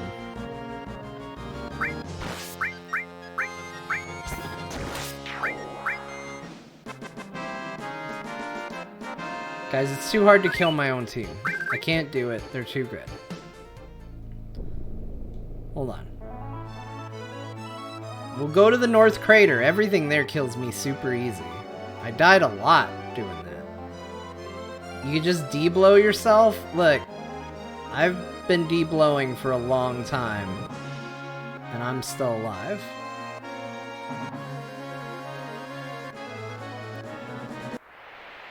Here we go. We'll just go down here. It'll be fine.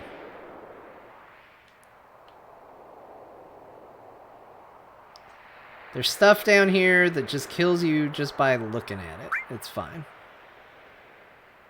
If we could get to the Tonberry, that would be even better. Because let me tell you, Tonberry will...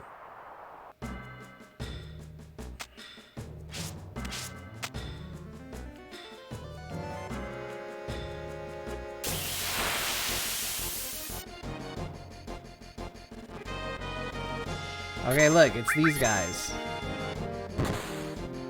Wake up.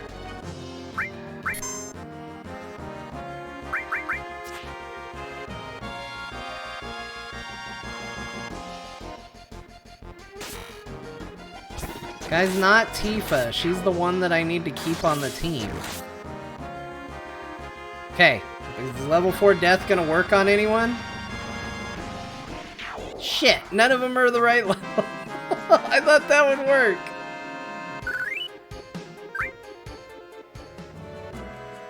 Okay, here's what we're gonna do. Let's take off the Mega All. Let's take off the Double Cut. Cloud's still got room for materia too. Shit, don't. No. Cloud, go back. Go back. There you go.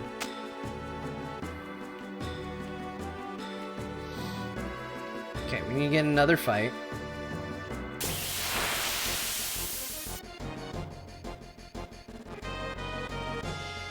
Alright, we got a dragon. Tifa. Beat up Cloud.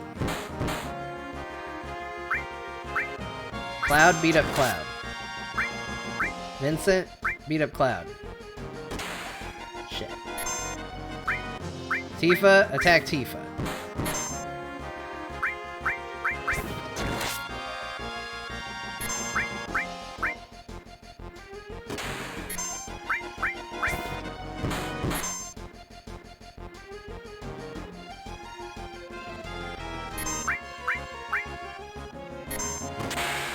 Oh, oops.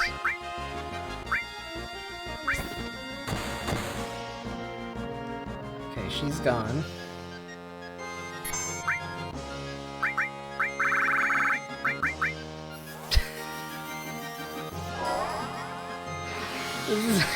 Just kill him. I don't care how you do it, just kill him, Vincent. Kill him from space. I need everyone else dead.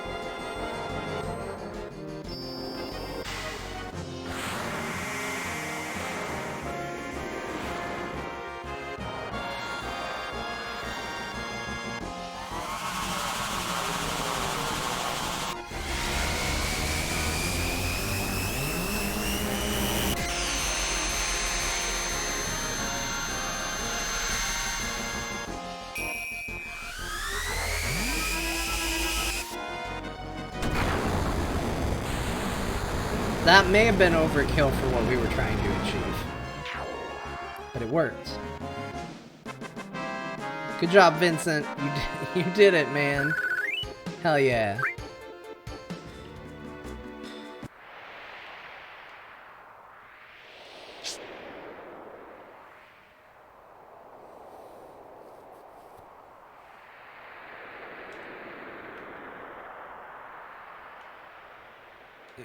Okay, get up there. Yeah. Alright, alright, alright. This is great. This is good. This is good.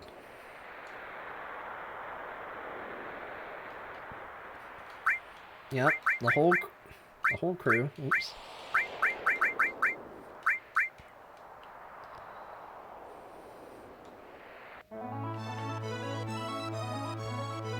Okay, I'm gonna save right here.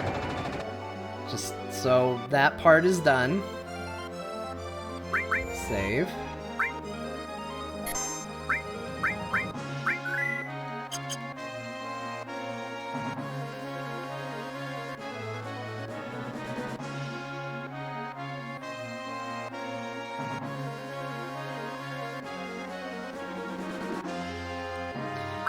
Cloud's moving around pretty good for a dead guy.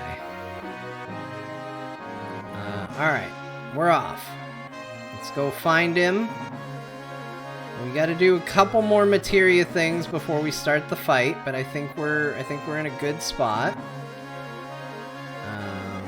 Where's the desert? Where's the desert?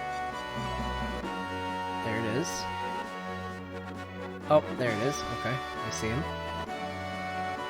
I see him. Okay, we'll just do this so we don't have to go through the ship. Okay, item.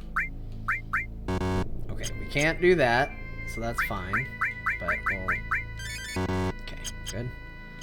Now, materia. Cloud, you're gonna get the...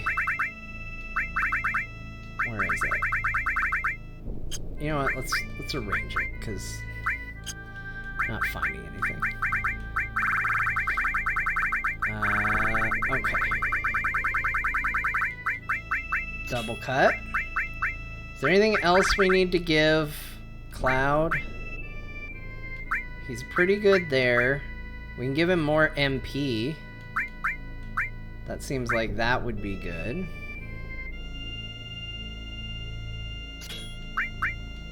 Okay, now he's maxed out there. I do want to give him, just to be clear, I want to give him Knights of the Round, but I can't, because that's part of the deal. Let's give everybody a Bahamut. That sounds good. He'll get Neo Bahamut. And then Tifa, she's gonna get the Mega All. Are you aware that Phoenix acts as a revive all when you cast it? No. I'm not. Maybe I should be. Maybe that's something I should know.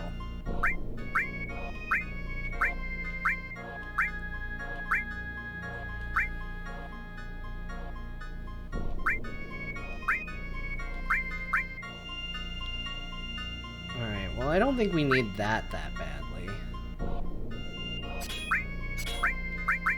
Let's give him... We'll give him Phoenix. That's how he'll bring everybody back. We'll open with it. We'll open with Phoenix. And,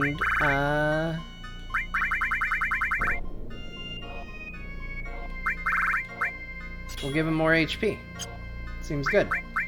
Item, let's give him a potion. He's all healed up. Okay. Let's save. This is it. This is the winning combination right here. No big deal. Alright, let's get him.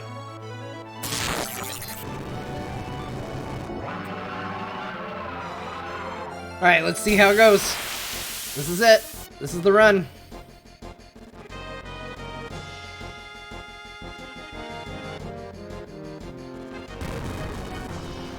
Okay, look, yeah. He sent out the tentacles right away. That worked really well. Okay, wait, we want to summon Phoenix. Don't do that. We're busy. Okay, that's not that bad. That could have gone worse.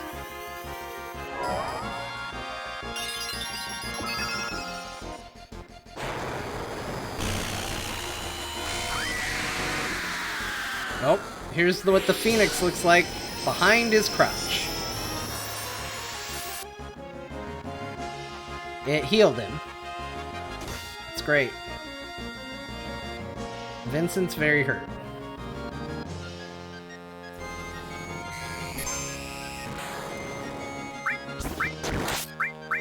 Right, let's do a Cure 3. Let's do an enemy skill. Big guard. Vincent, you know what to do. Summon him. Summon him. I don't know, death blow everything, I guess? I don't know. I don't know what to target now, honestly.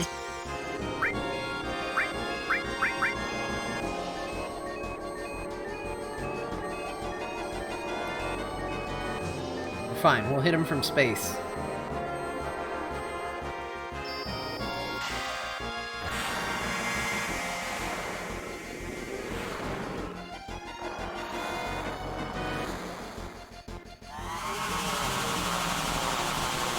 This is gonna be great, you guys. I'm gonna hit the party with White Wind. It'll be good. He'll probably die from this. He's probably just one trick. He's what I like to call a one-trick pony. Yeah, look at that. Hey, cut that out. Okay, she missed 100% of those.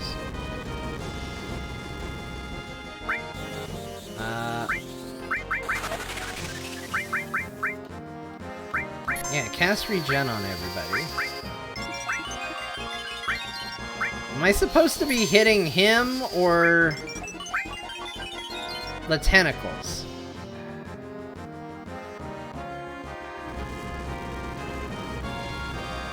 Got burned a little, that's fine. Wait, where's Cure 3 coming from? Who told you to do that?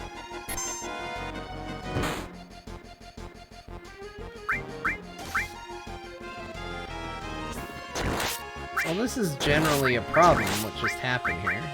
Cast Ultima, I guess. I don't know.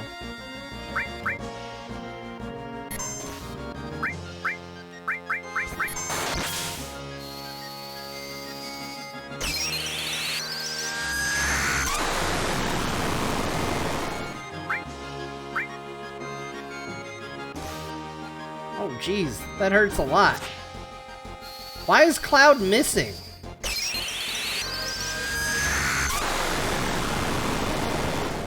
Does this thing have, like, high evade? Why isn't anything doing any damage? That doesn't seem right. Okay, wait. Cloud's got a limit break. I need to be able to do the limit break. What's taking so long? Cloud needs to do this. No, don't kill him.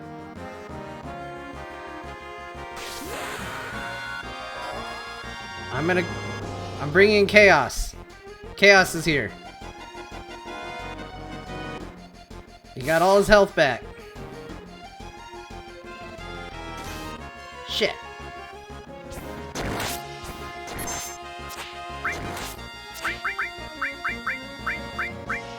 Use an elixir on Cloud, probably. Cloud, Omni Slash him.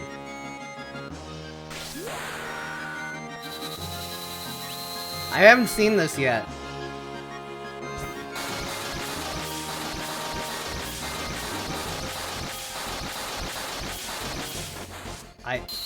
Unimpressive so far.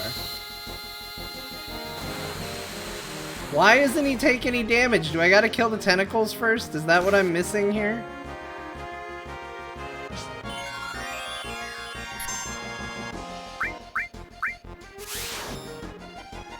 It's cooler when it's 9,999 damage each hit? Yeah, I bet. Why'd she try to do that? What does... Yeah, look at Cloud back there doing it.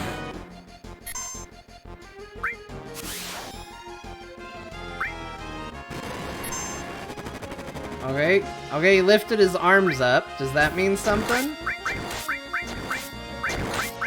Turbo Aether on Tifa, I guess. Oh no! No! Somebody die! Quick! Somebody die immediately!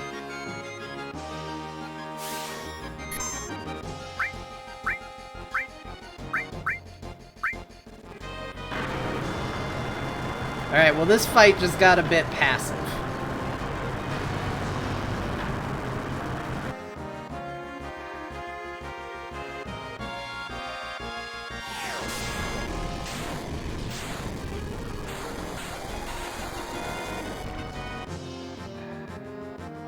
Didn't do shit. Neither did that.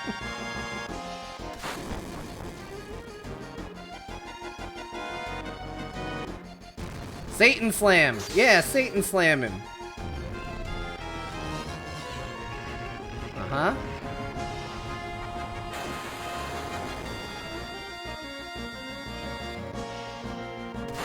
I'm unclear the window in which he takes damage. Because he seems to never actually take any damage. He either takes none or low. And I have a feeling he doesn't have 10 hit points.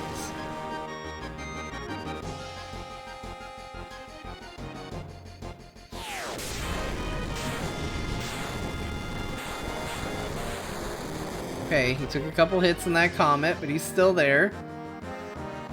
Get him again. Yep, 450. Yeah, missed him.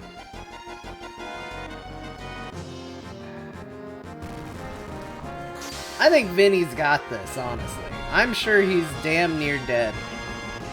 I hit him a good 7 or 8 times, you guys.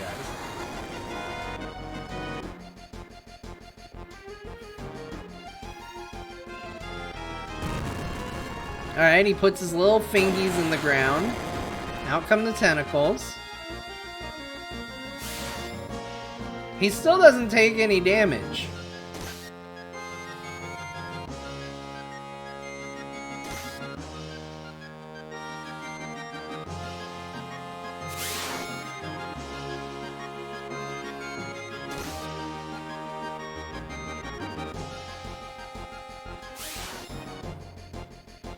That's the big thing, is I'm just not sure how you actually inflict damage to this thing.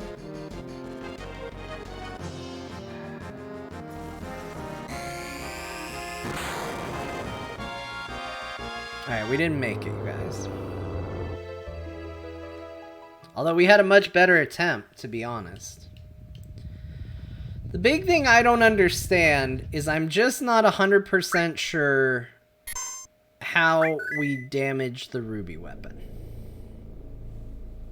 He doesn't seem to care that I hit him. I mean, we might as well try it again, right? Like, what's the harm?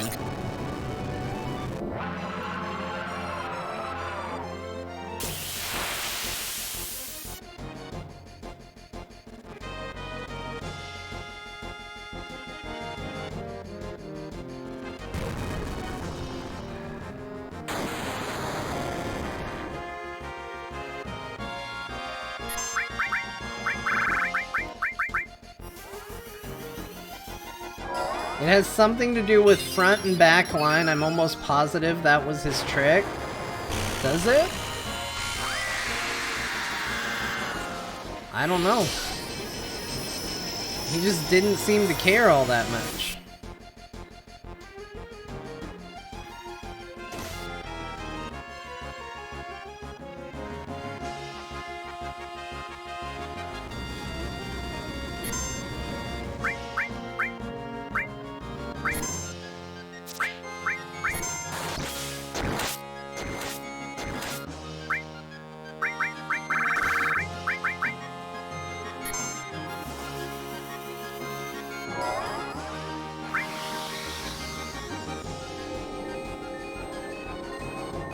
You definitely want to leave the tentacles if you want a full party. Okay, so don't focus the tentacles.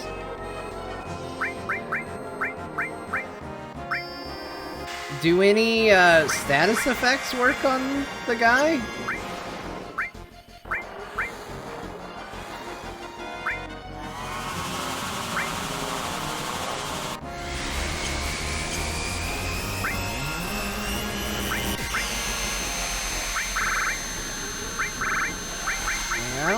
I don't know what I got.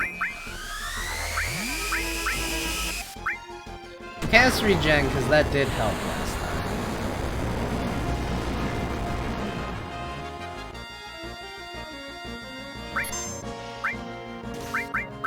time. Enemy skill, big guard.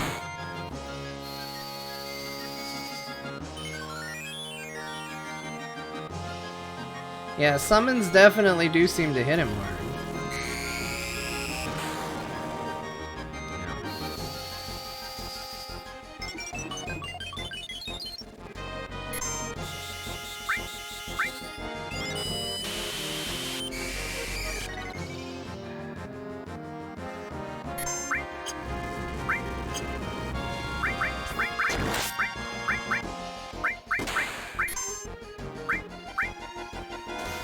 Go get him, Cloud. How does he miss? This is not how it should work.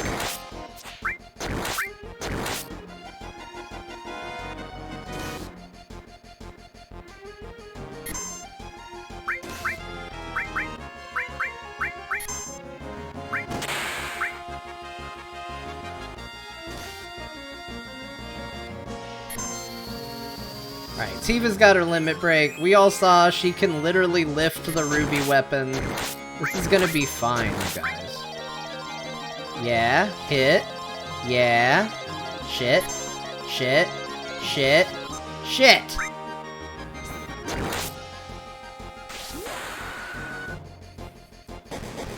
Now don't hit the tentacles. That's not what we're doing.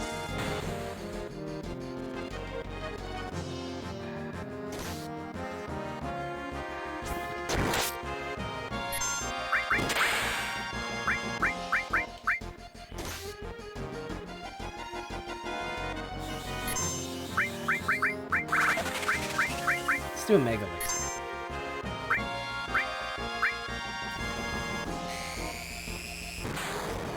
Why you gotta hit Cloud like that, man? I guess Omni Slash him? Why not?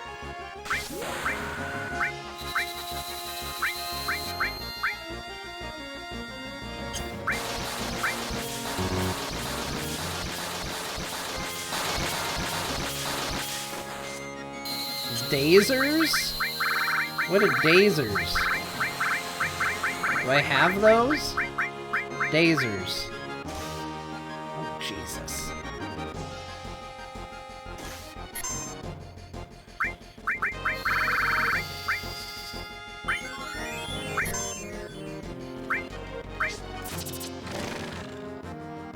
I hit him with dazers.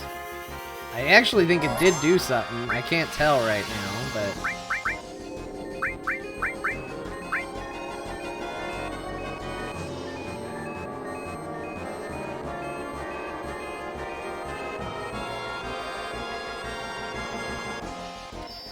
Cloud has long range equipped on him. I've always kept it equipped on him.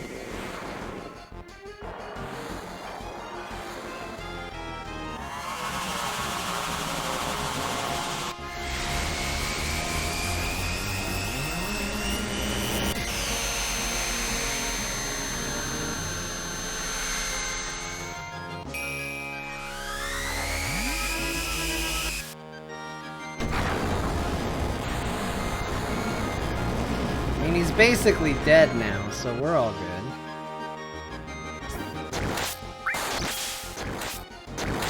Okay, he seemed genuinely hurt by that.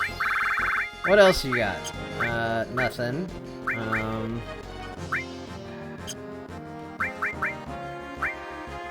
don't think Ultima hurts him.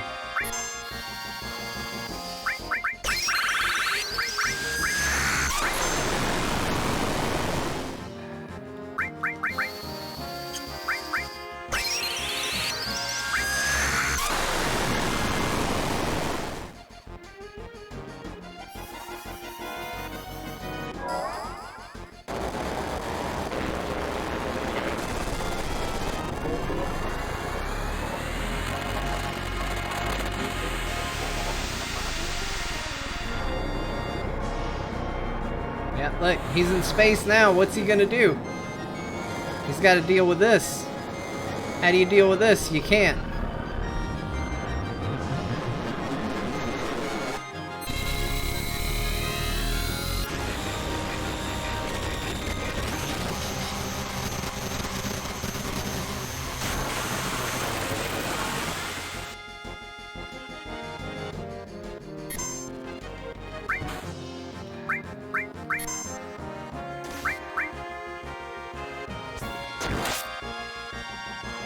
Why didn't he 4x cut? He just did a 1x cut.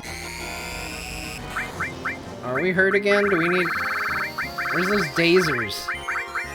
Dazers! Hit him with a dazer! That did something. He didn't do as much. I don't know what it did. Vincent's ready to limit break. We're gonna do it. He's kind of useless otherwise, so we'll just let him do it.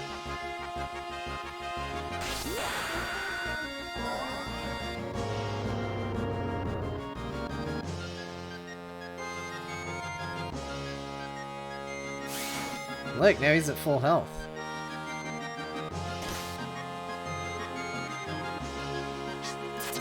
Yeah, dazer him. Throw shit in his face.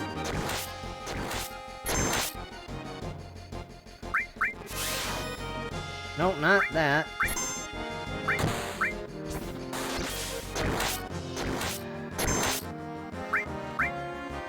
Quick, hit him while he's... No, stop hitting the tentacles.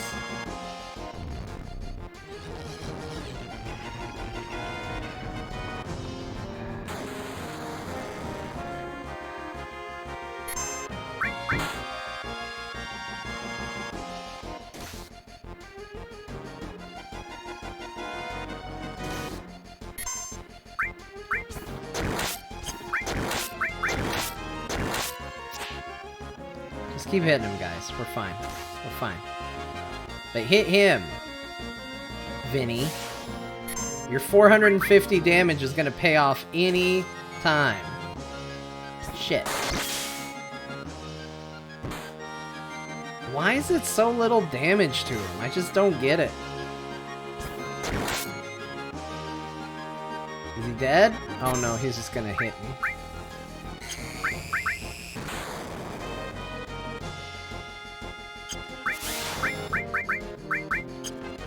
Item. Phoenix down. Pick him up.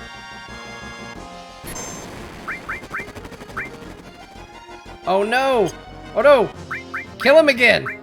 Kill him again! No! He pulled his hands out. He's taking somebody. Oh, he took Vincent. Tifa, quick! D-blow Cloud. Cloud, kill yourself. This isn't gonna work. Nobody leveled up. Kill Cloud. Yes! It killed him! Hold on!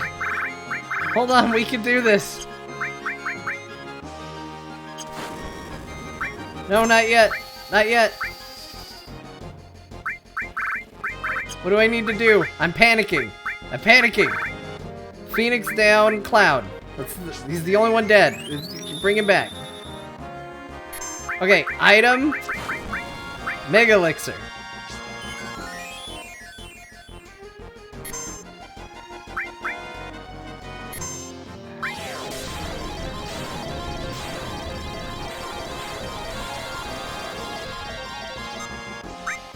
Beautiful.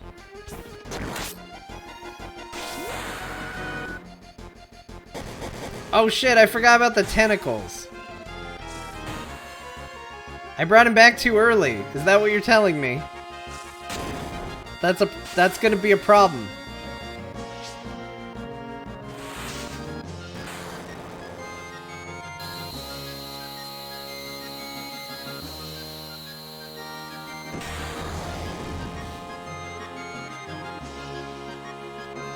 He's whirl sanding. No, I wanted Cloud to stay. He was the more useful of you. This is a real problem, you guys. Yeah, I can't even change front or back row.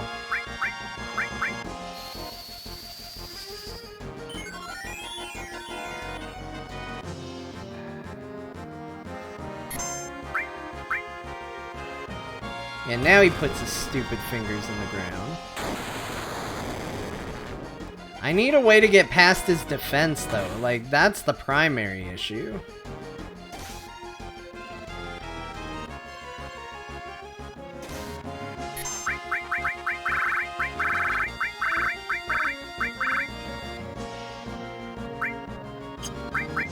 Yeah, I don't know. I think this is just a bust. I don't think there's any way I've done nearly enough damage to him.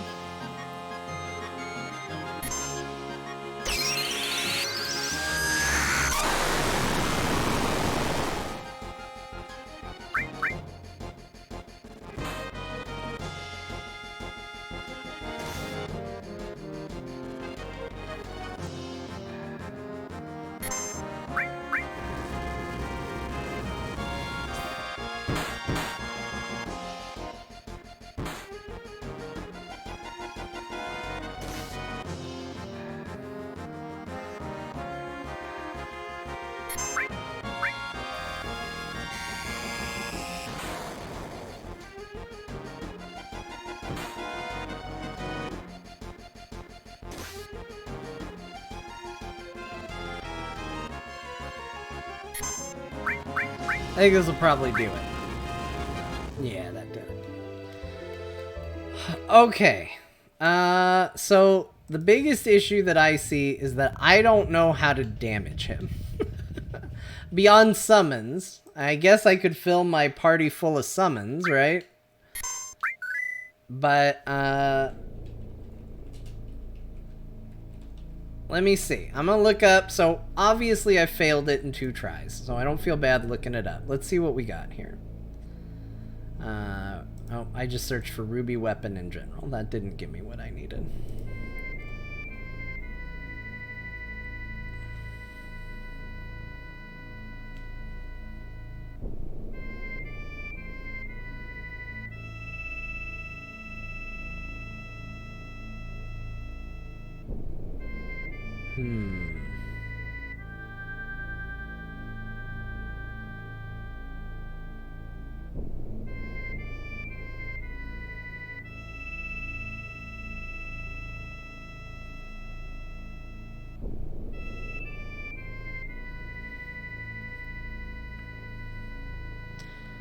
So yeah, everything I'm seeing is Dazers. Is big, popular.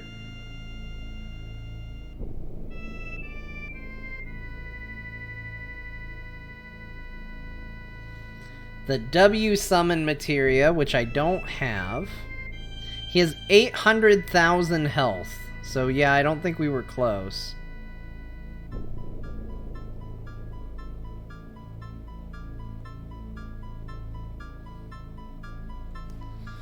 Alright, here's what I'm gonna say. I think there is more stuff we can do before we're ready to fight him. Now that I've seen it, I think there's more prep we can do here. Oh, that didn't bring everybody back. Shit.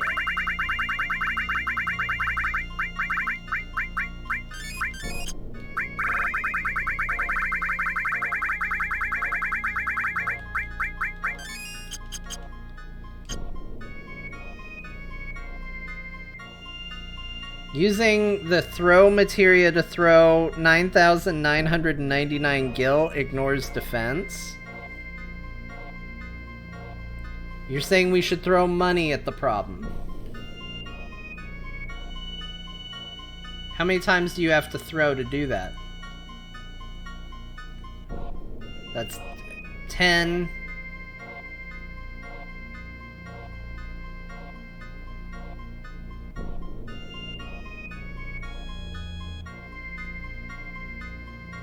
It's a lot of money, you guys.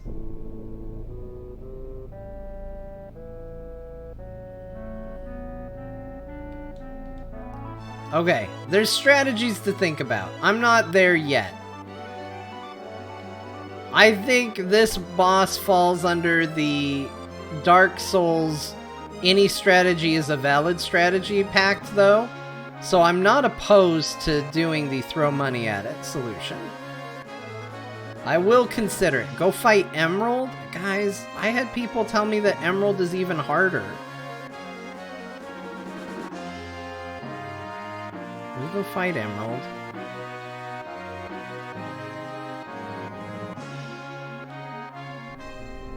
Emerald is easier? Yeah, we'll see. People say a lot of things, though. Oh, look, he's right here.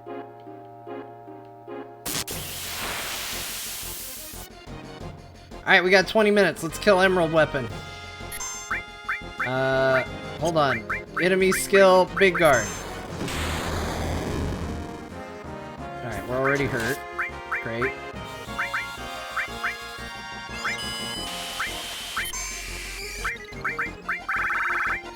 Alright, bring in Bahamut. We gotta go right off the bat. Let's just go hard right away. Let's just get him done. Stop shooting Cloud with that. Jesus.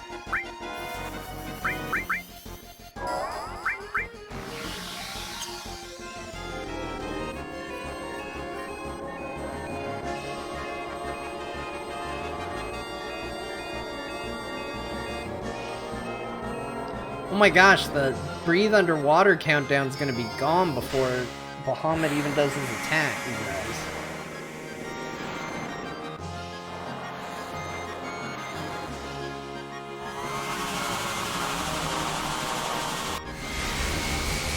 Emerald is easier, but he does more damage the more materia you have equipped. Oh, great. Well, I got a lot of materia equipped.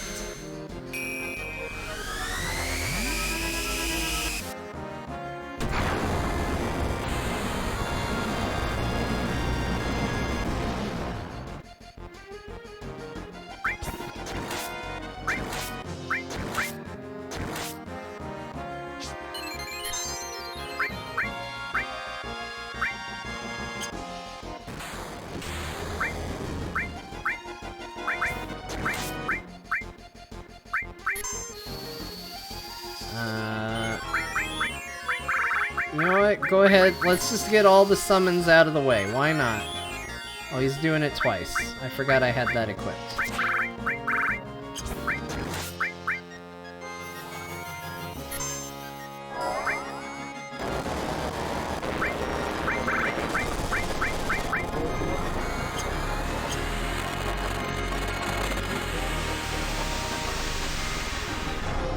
Well, it's too late. We've already used Bahamut. We've already used him twice. Oh wait, but we apparently get to use them again? I don't know.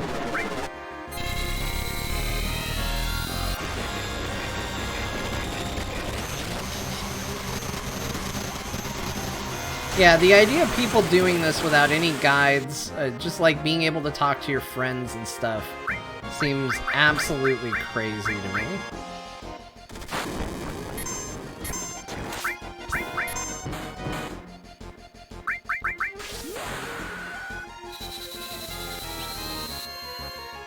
Get him, Cloud.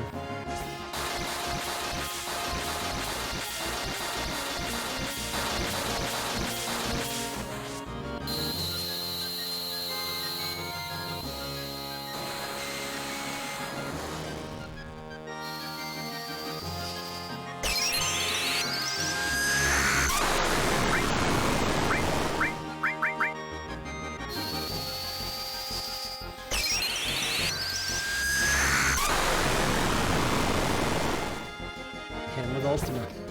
Did it. Yeah, slapped him. Slapped him, because what else you gonna do? Okay, Emerald Shoot. I don't like it, but I'll live with it. It's just attack for right now. Okay, he's doing the things. He's doing the things you told me about.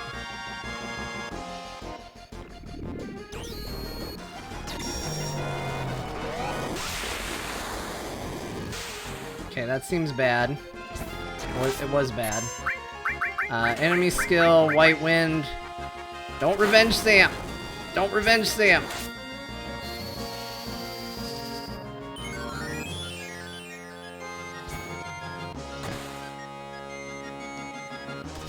Stop stepping on us!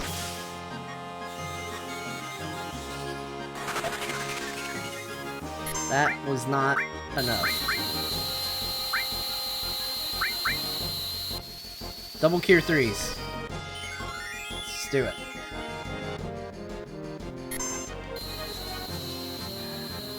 That's a lot of MP you just stole from her.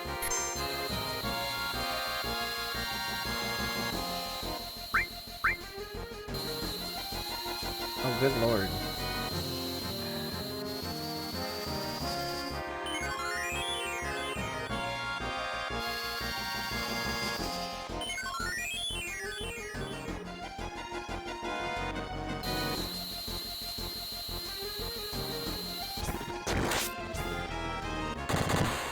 Whoa!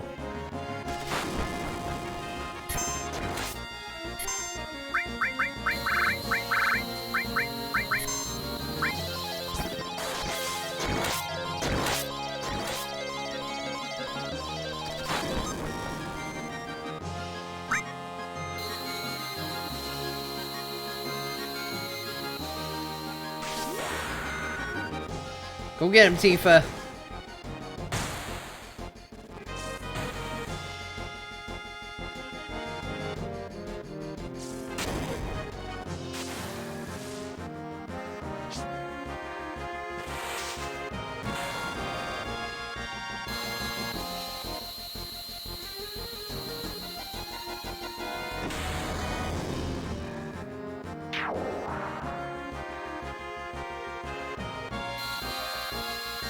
Dude, uncalled for, man.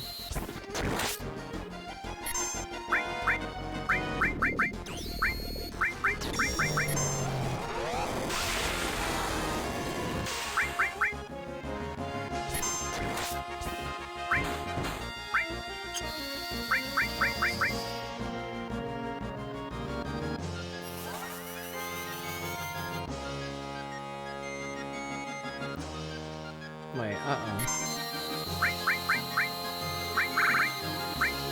Mega Elixir him. It's fine, just Mega Elixir.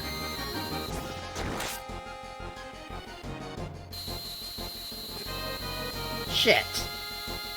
Come on, guys, get it together. You're all fucking up.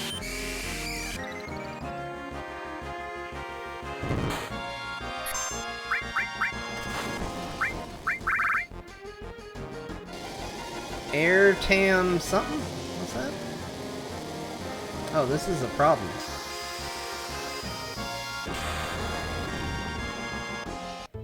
Oh, that did all of her health and damage.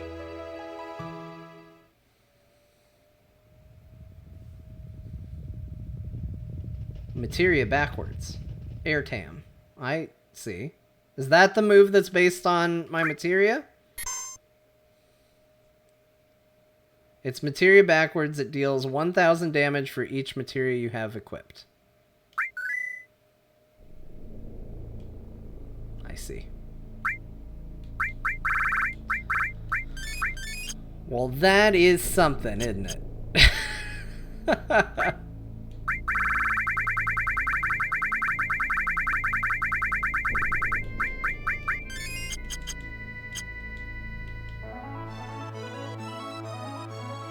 Alright. Well, I don't think I'm ready to fight either of those guys. You guys. I think there's something we need first.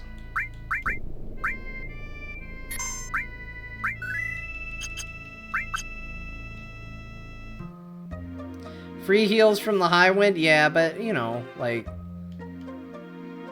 I don't need money.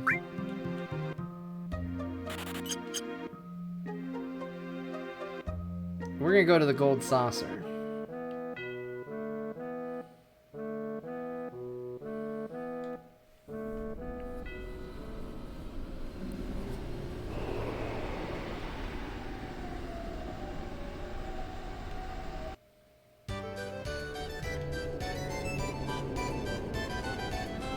It's time to feel good.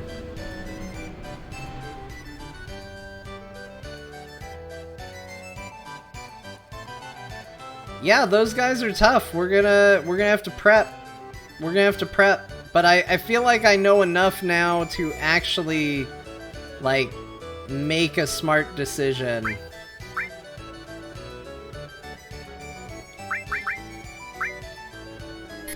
I'm saving because I don't want to have to go through that cutscene again. Yeah, those are hard fights. They're no joke. It's not just a, like, hey, you gotta be powerful. There's a lot of tricks to them.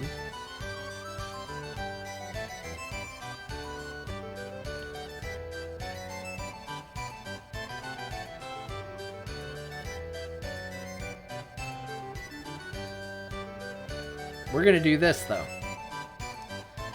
Although, actually, I don't think I'm materia set up properly for this. Hold on. Yeah, I don't really need... I don't really need Neo Bahamut. I do need a way to reliably heal myself.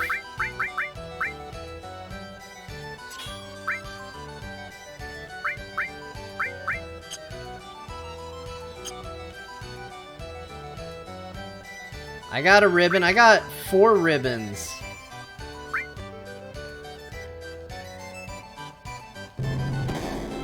I got ribbons for days.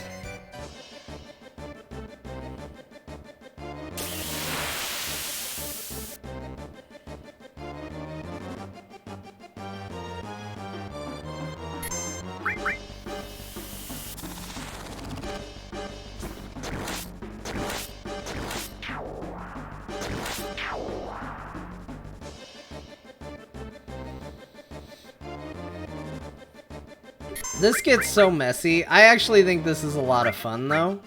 But it does get super messy.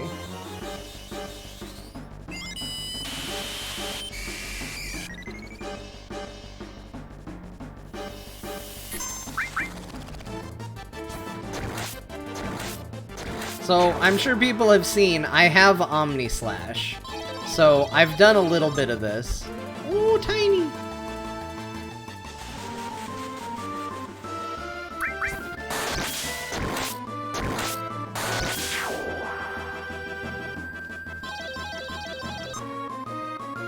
Oh no! That's the worst one! And this is the worst fight for it, too. Quick, kill everybody. Not just her! Hit the frogs! Hit the frogs, Cloud!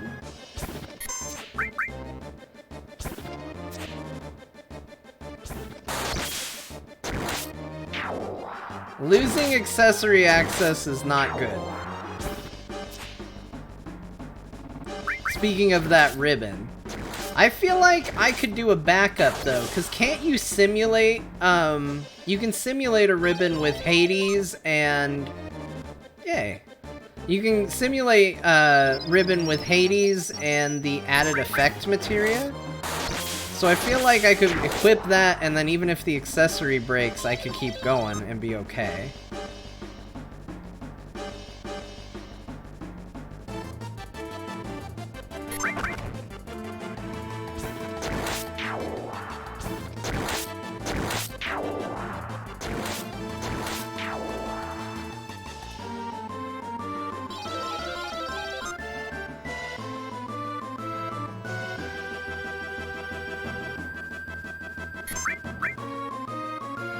I'm not one to end these runs early, though. Like, I kind of feel like if you're not going to try to get to the end, what are you doing? So, I'm kind of just like, let's go. Okay, 0 MP. Great. It's fantastic. Who needs MP? I'm slashing here.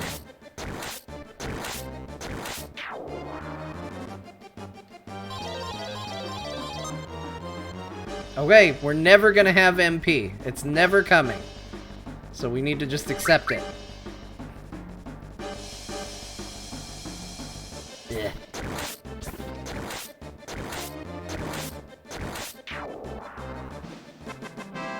Done. That's a successful run. I didn't think that was going to go great. But we did it. Let's keep going. Easy peasy. Yeah, no problem.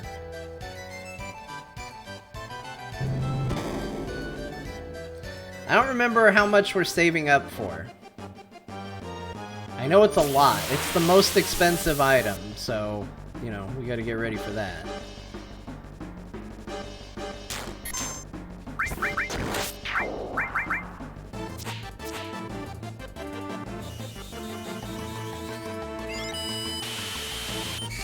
The ability to use summons twice in a row.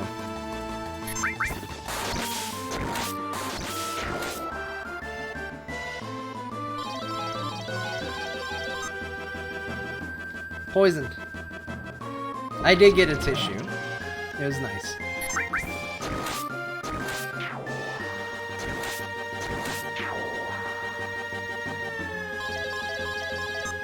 God damn it. Every time.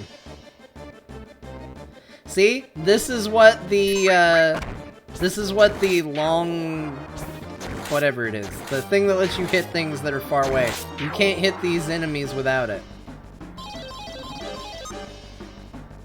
Okay, summon material's gone. We can't summon anything.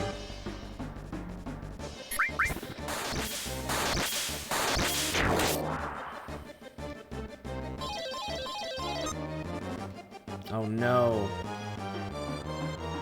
It's getting worse.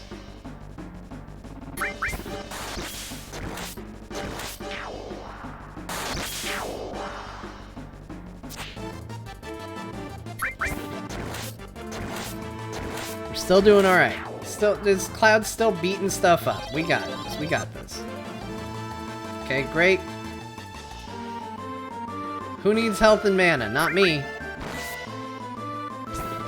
When you got a good sword, you don't need these things.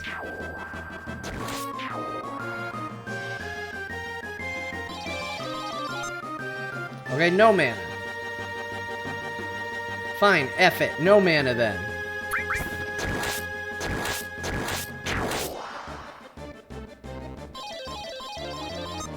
You know what? Who needs materia? Oh, this guy always beats me. As soon as I get rid of all my materia, this guy just comes in and is mean. You guys. This guy's the worst.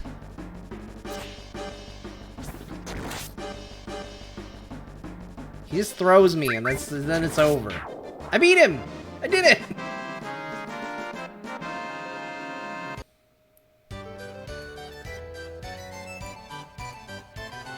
And we still got a tissue. Okay, let's see how much we're saving to, just so we know what we need.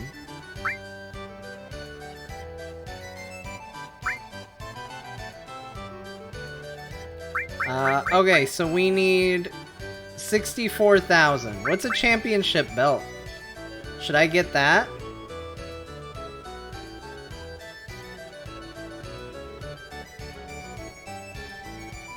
Should I buy this? I can afford it. What's it do? I don't know what Stardust does either, for that matter. Should I just keep saving up for that?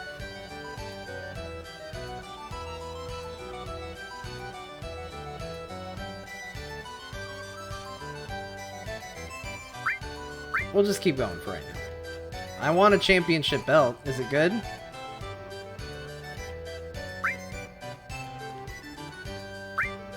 It increases physical resistance. Okay. Oh, so it's just an accessory. Doesn't do anything.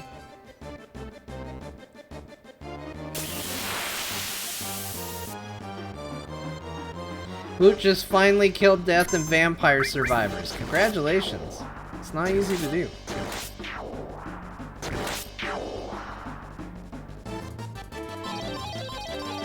Hey guys, I think my green materia's in trouble. Oh, what do you know? It is.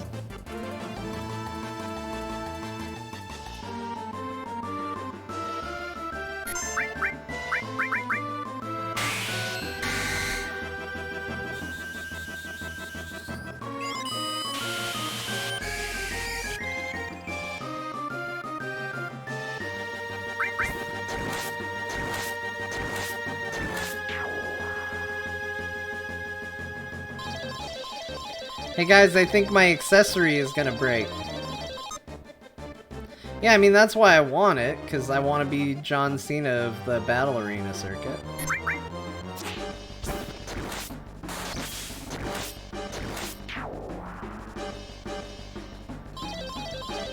There go items.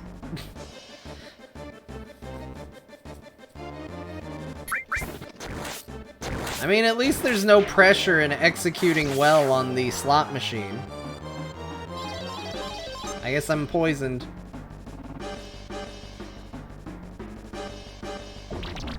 And I'll actually be poisoned this time, because we're working with a time limit.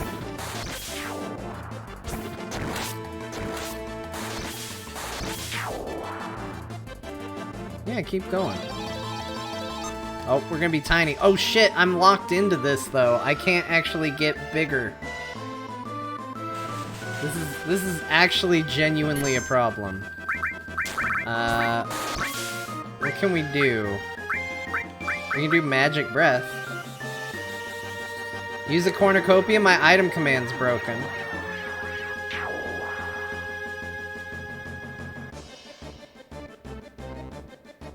Yeah, why not? Okay, great. Now I have 0 MP.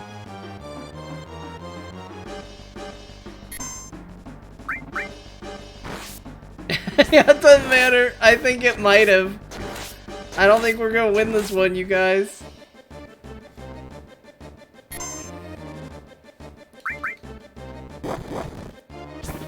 I can't do anything. I have no items, I have no magic. All I have is 4 cut, and it's only gonna do 1 attack every time. The game decided to screw me. It could have gone a lot of ways. It's going this way. You know what? We've had a lot of successful runs on the arena. Sometimes...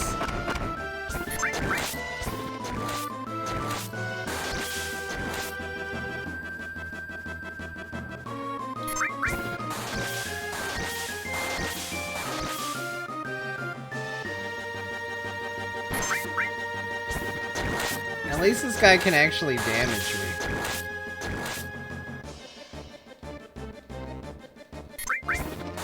Yeah, the house, it was rigged. This one was definitely rigged.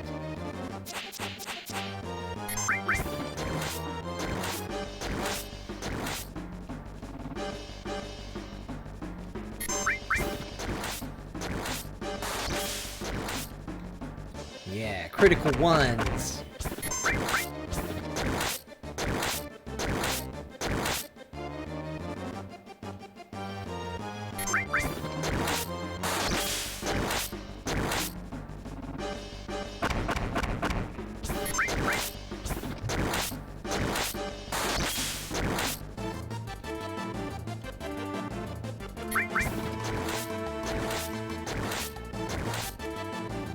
Alright, that's the end of that.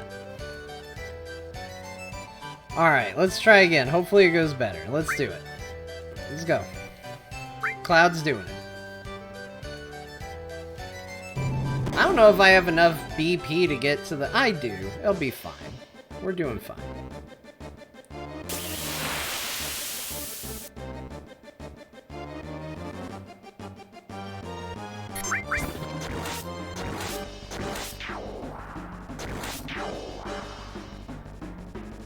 Cutting down grass.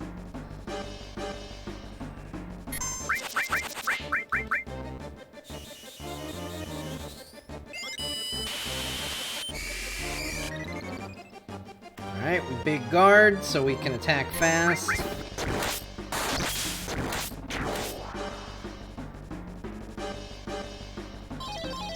Alright, let's make it something good.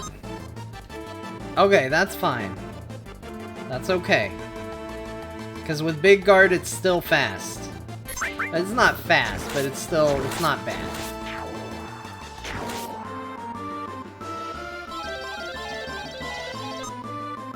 Okay, that's okay. That's alright. That's a survivable one.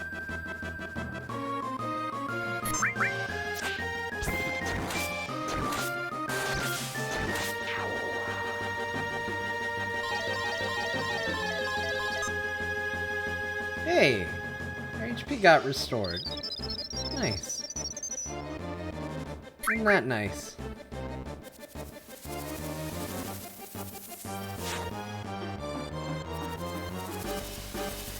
Never noticed this before. The floor says, "The brave do not fear the grave." That's nice. That's a good touch. Cloud doesn't like when you punch him.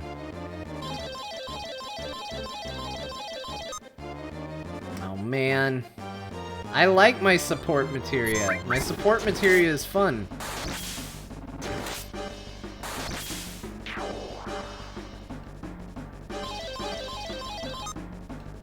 Alright, there goes my MP.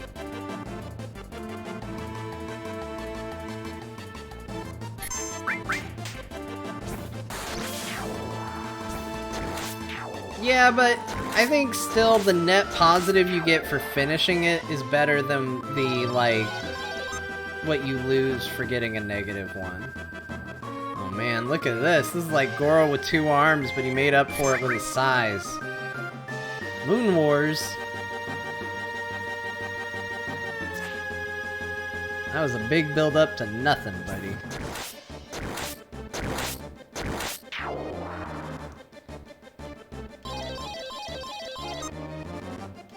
Tiny.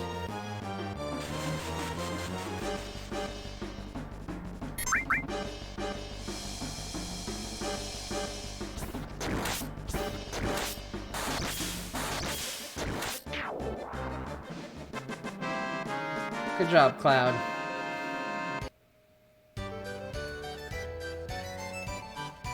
Alright, that was good. That was another good run. Let's go again.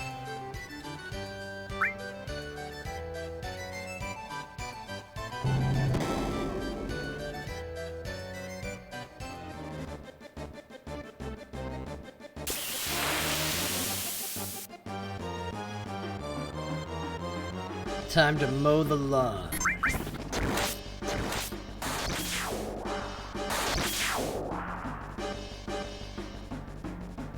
I used the Game Shark to skip all this back in the day. Hey, look, we all did things.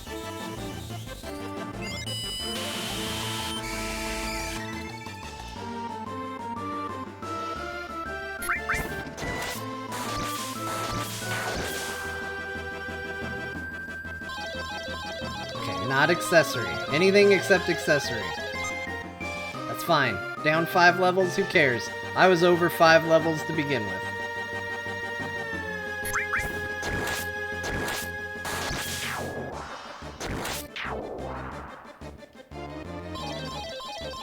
Okay, red materia.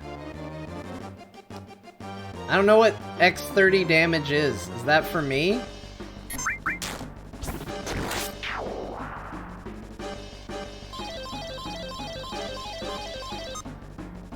Shit. They're being too kind to me. I'm not gonna get anything because they're being too kind to me.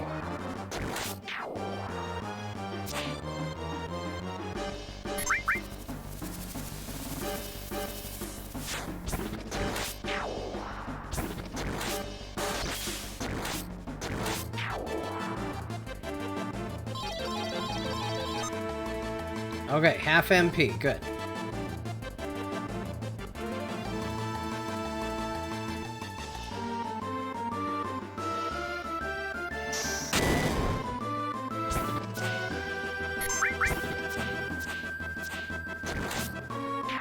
Got him once. That's all I needed. Okay, 0 MP.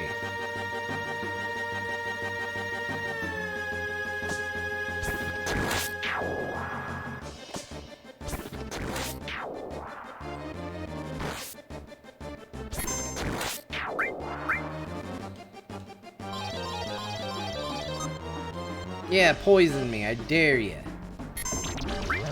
Okay, we get revenge, you guys. Boy, it's a lot easier that go round.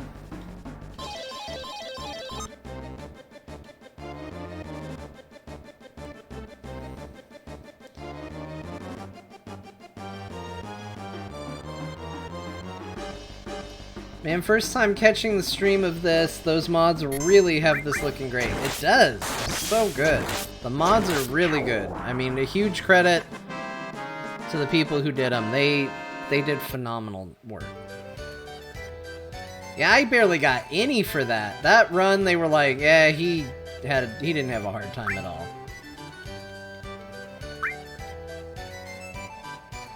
I tried really hard, guys. Just because that wasn't the hardest run doesn't mean you have to deny me a bunch of points.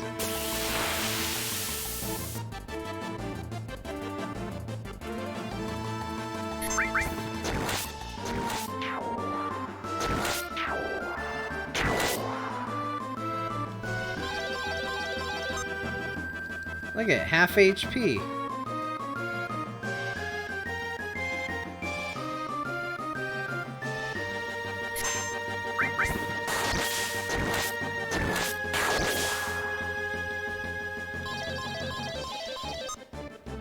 Okay, down 5 levels, lost half my HP. This better give me a lot of points, because I feel like I'm really suffering here.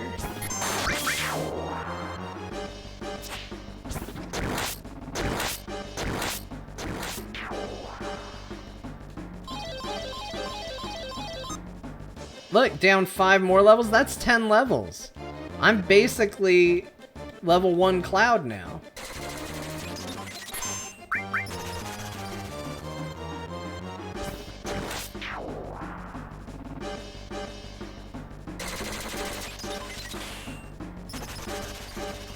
I'm just saying the payout better be good, because I'm taking a lot of restrictions. I'm not even hitting for 9,999 anymore. That's how bad it's gotten. Half HP again. A strong breeze had knocked me over. Oh, that's like half my health right there.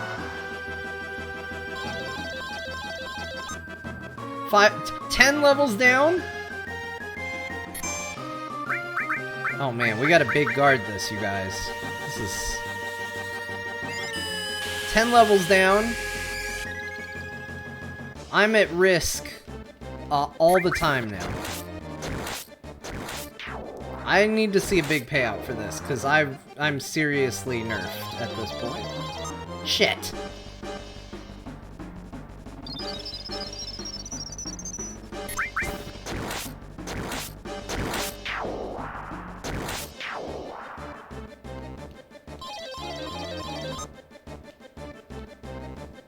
Look at, I've got like 10 HP now. I mean, it might as well be. For as much as they took away, it might as well be 10. I know numbers. I know that's not 10. But it might as well be 10. Alright, what's my payout? That's it? Just 3,000?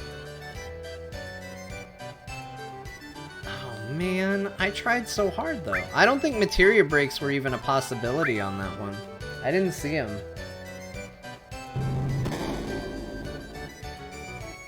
Apparently losing levels, the game's like, whatever, he's fine.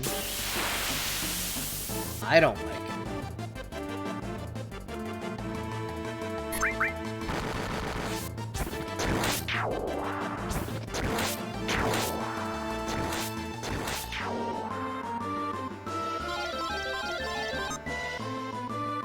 Yes, no handicap. Wait, they're gonna charge me for that. That's alright. Maybe something else really bad will happen. It'll be fine.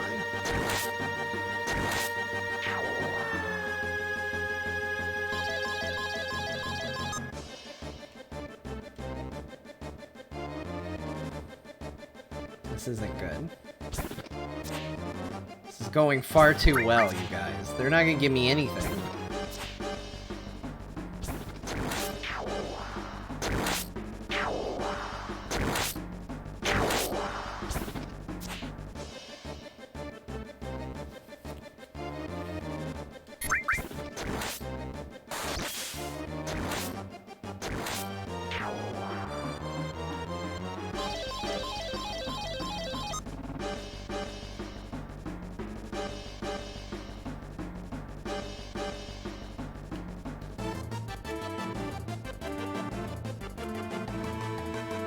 See that?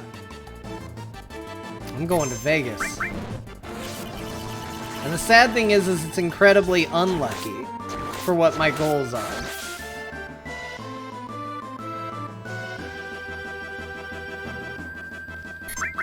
You know, I heard that if you get all lucky 7s across the board, Aerith comes back to life. You get her back in the game.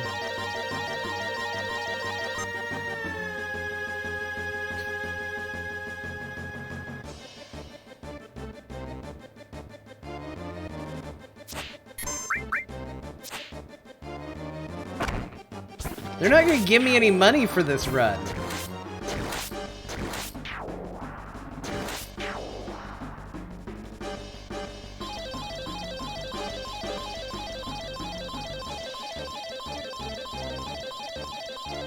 Shit. Well, guys, Aerith isn't coming back. And everything's broken.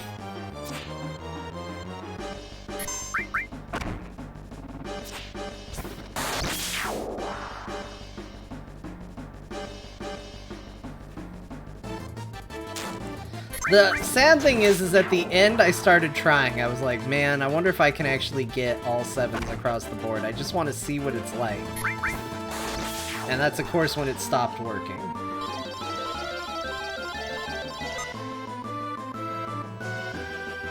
Well, this isn't gonna go well, you guys.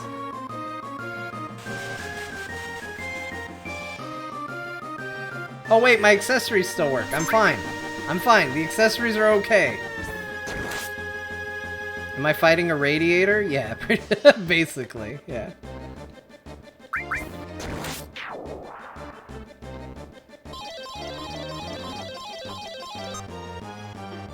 No! No! Oh my god, what is this? Big pollen. He's got a big pollen. Oh my gosh, guys, this is gonna take forever.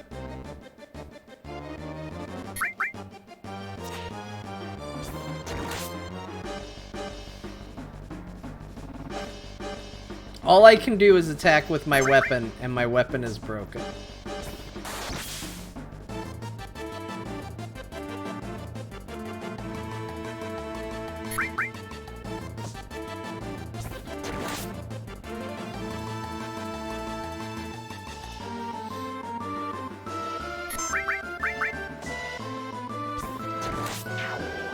Ah, okay, it didn't take.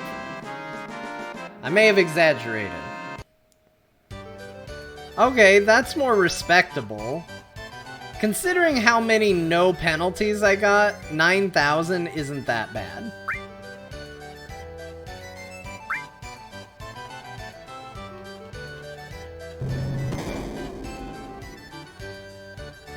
And in reality, I've only had one failed run, so that's not terrible either.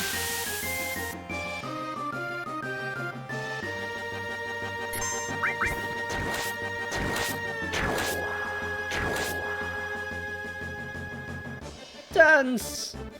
Do you want to see my bird dance?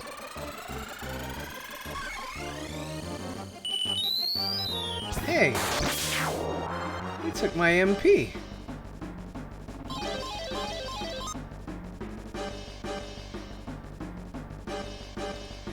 Oh no, bugs.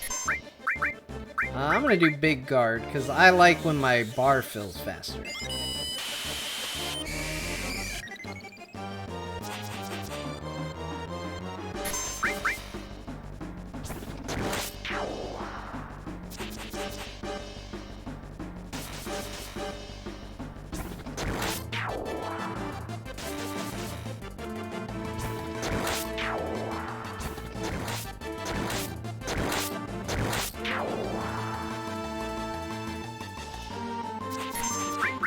Paralyzer needle. Alright. HP, poison, these are all serious conditions. I hope it's recognized when they decide to divvy out payments at the end of the month here.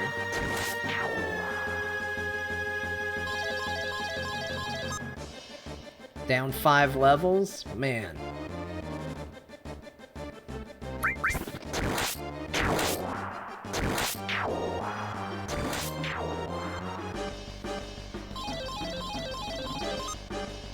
Down 10 levels? We've been here before, and they don't treat it with the respect I think it warrants.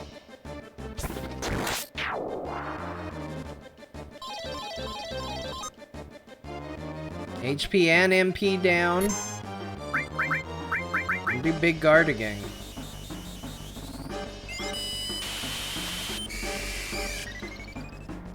It didn't do anything. I guess it hadn't fully fallen off yet. Alright, try it again. Oh, he's slapping me.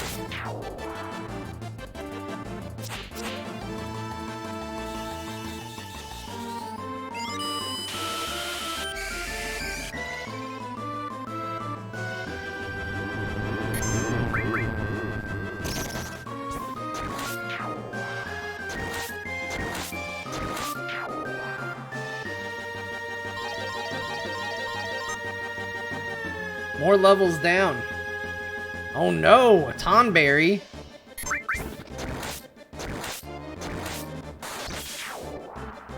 Alright, we got him.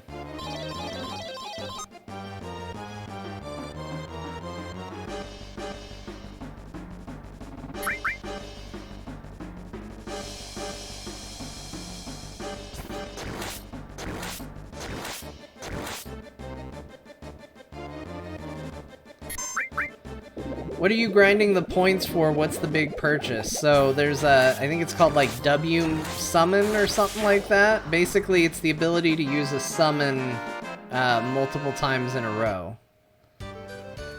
And then I think you can mix that with like mime or something, and you can do like 4 times in a row or something like that.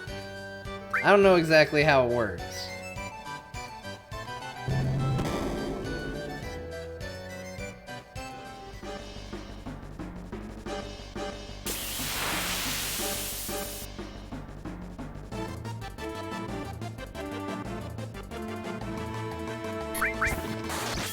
I don't think we're gonna defeat, especially because, you know, the stream's been going for a while, we got stuff to do. I don't know if I ate food today. No, I did eat food today.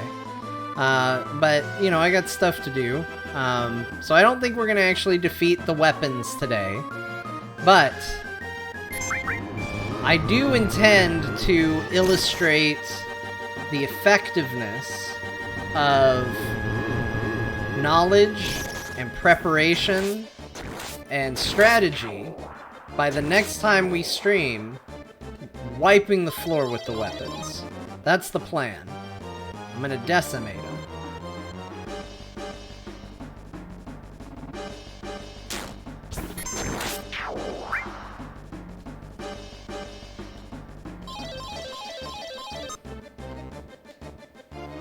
Did you get the final attack materia already? I don't think so. Where's that from?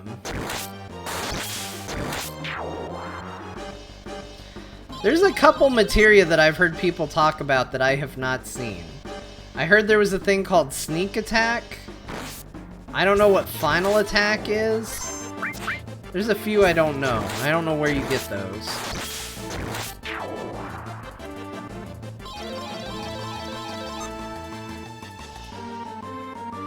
Final dungeon near the end? I might have then. I don't know.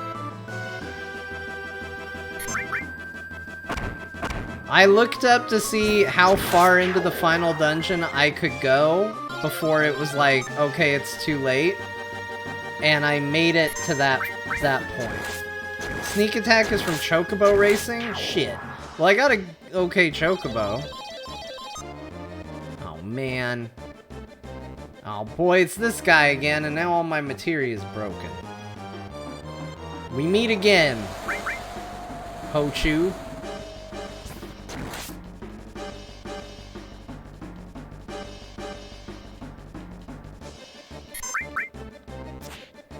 Just googled, apparently final attack, you need to get Omni Slash and W Summon and then keep doing Battle Square. It's a special duel that awards it. Well, we're not far from it. That one awarded a lot of points. We're getting to where we need to. I can't stop until I do it because if you leave this area, they take all your points away. So this is a gauntlet run. Till we buy the thing, we have to just keep going.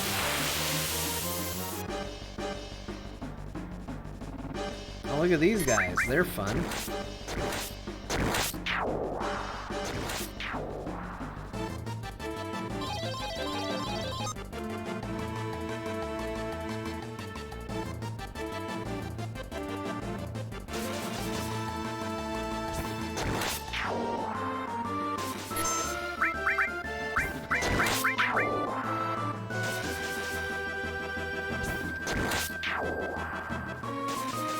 I may not get the chance to cast this, because if they hit me every time, I'm going to just counter them to death.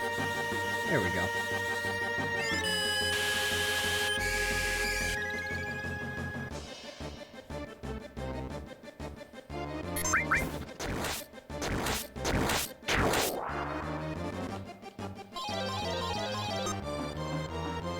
Alright, summon materia is gone. I feel like that gets me a lot of points, even though I don't really use it.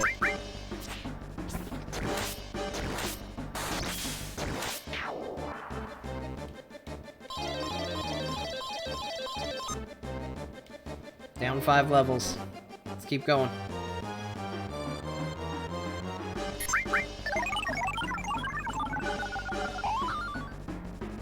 not falling for that. I'm wearing a ribbon. I don't fall for your shit when I wear my pretty ribbon. Support materia is gone.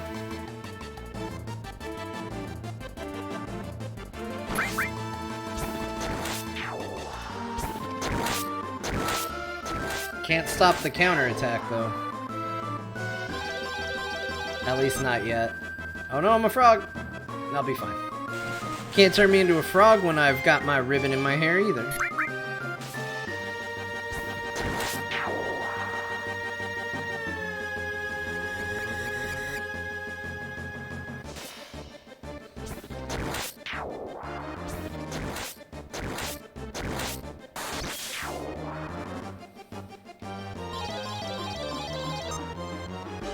Down 10 levels, that's fair. That's a fair judgment.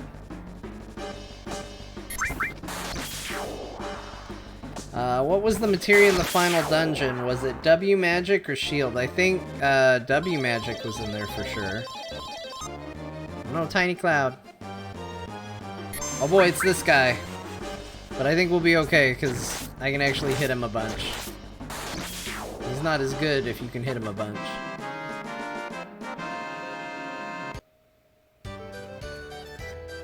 Oh, we're getting dangerously close. I don't remember what I need. Is it 6,500?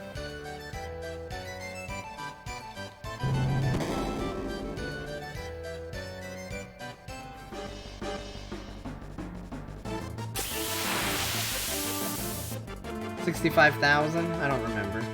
I'm bad with numbers. 64,000. Okay.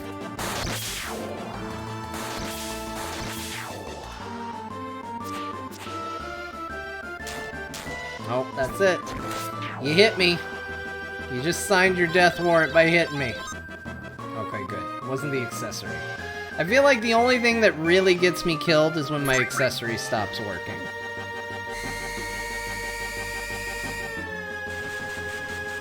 There are other problems that can happen, but not having the ribbon is definitely a potential problem.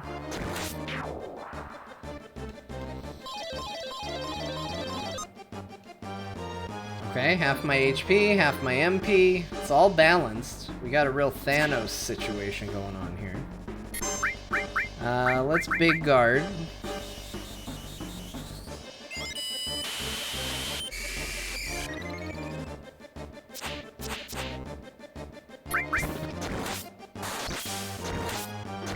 I remember the special battle being a pain. It'll be fine. Oh, there goes command materia. I guess I'm glad I used big guard when I did.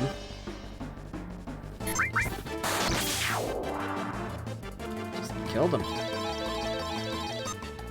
No!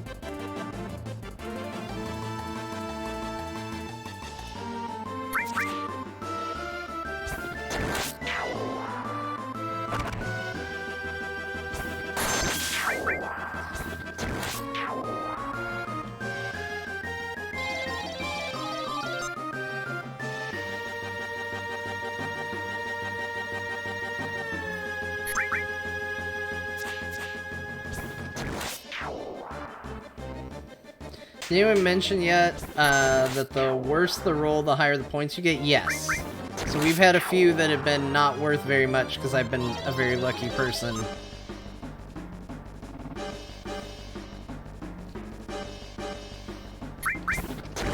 I don't know what the hierarchy is. I think it seems like losing materia gets you a lot of money. It seems like losing levels doesn't do that much. I'm not sure what losing HP MP does. Oh my gosh, guys, look at my health.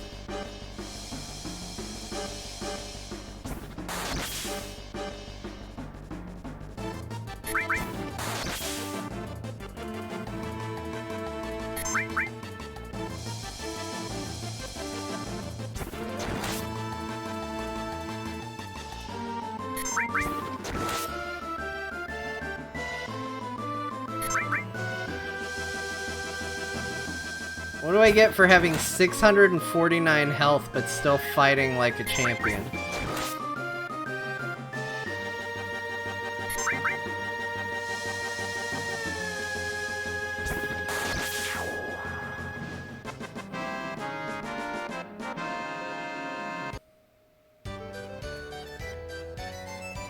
See, yeah, that one wasn't a very good payout, especially for how scary it got there at the end.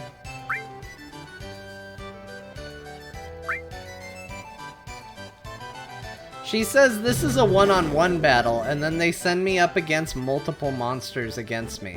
That's not one-on-one.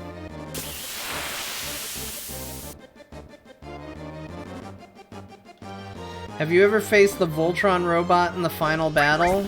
The one piloted by the Shrines folks you fought earlier in Midgard? No, I don't remember that. Alright, we're down 5 levels. I don't feel like there was very much I could give up there that was, like, a big deal. Like, I don't know if Mini does any good, and Poison, and all that. Like, that felt like that was gonna be not a lot of money.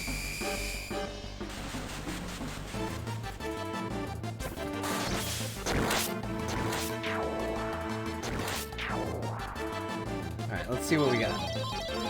Let's break something. Magic materia gone. Who needs it? It's out of here.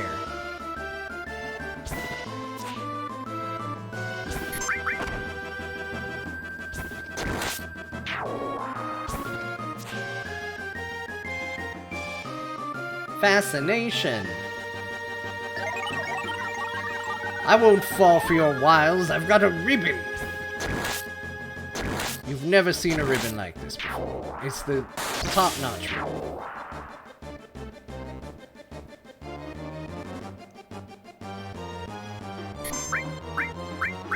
I'll do big guard.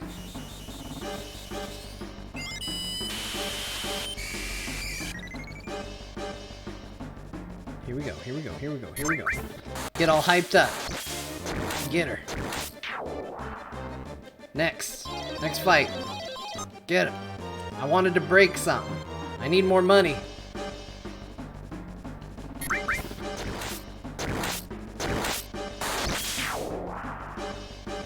Great. Let's go. No MP. Got it. Who needs it?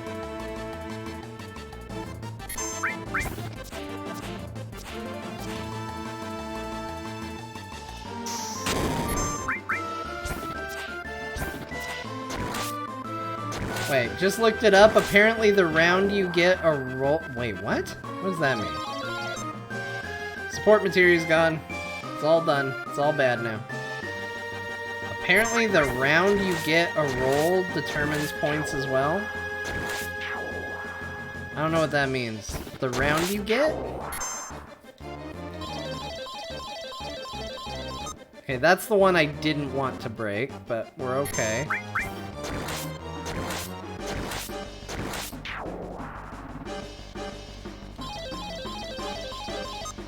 Okay, all my material's broken. Shit, it's always this guy when all the materia breaks. And my weapon's not good. I'm gonna lose, you guys. This guy always beats me. I can never do enough damage to him before he just throws me into space.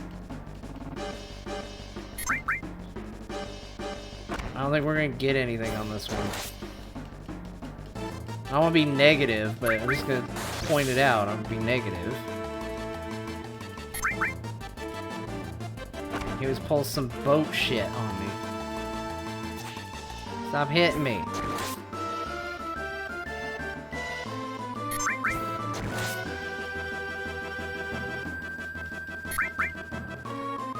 Don't do it. Let me kill you. Let me kill you. Let me kill you. Get a critical, Cloud. I need a critical.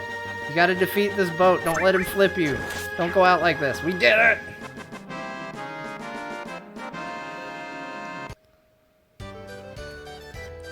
Oh my gosh, we did it! 65,000 battle points and a tissue. What are we gonna use the tissue for? It's better you don't know. Let's buy something.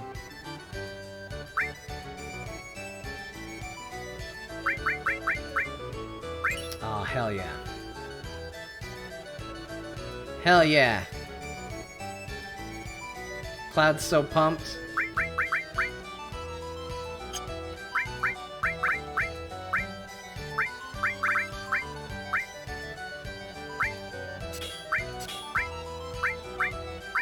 Just for fun. Just so we can say we did. Let's put Knights of the Round. And W summon on the bar. Let's go again. All my HP is gone. That ruined my HP. Who cares? We're gonna just have fun. I want to get that championship belt so I can John Cena it, though. I do want to do that.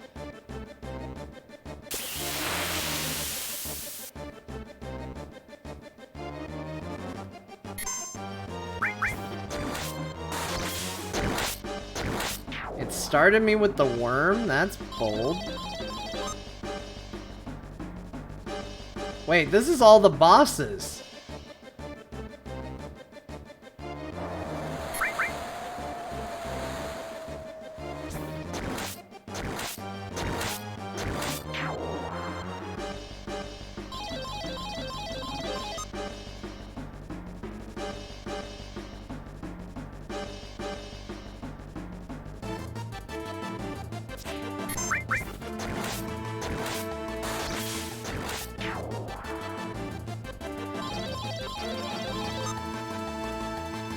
Alright, I've got no armor now. This is gonna go great.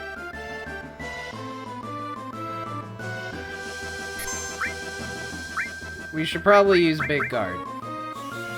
Find some way to make up for the armor deficit here.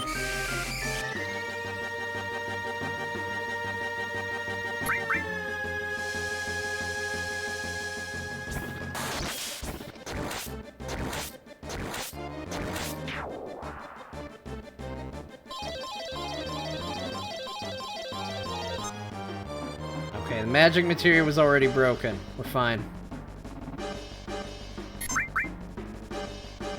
Ow.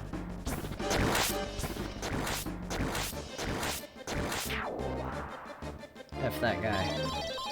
Oh, not all materia. Please, not all materia.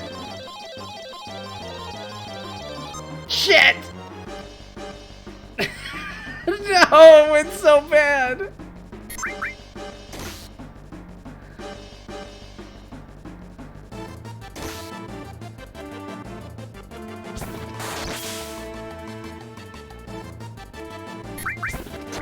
Well, we're not gonna see Knights of the Round this time, you guys. Can I learn that? I guess my materia is broken, so it doesn't matter.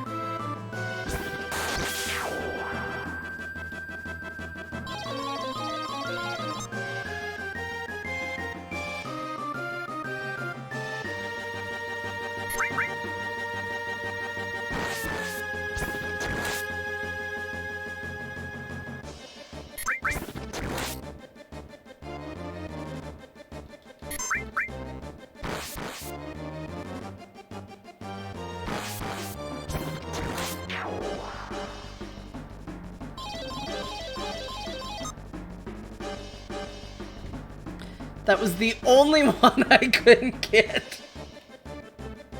Oh my god, it's... Why is he here?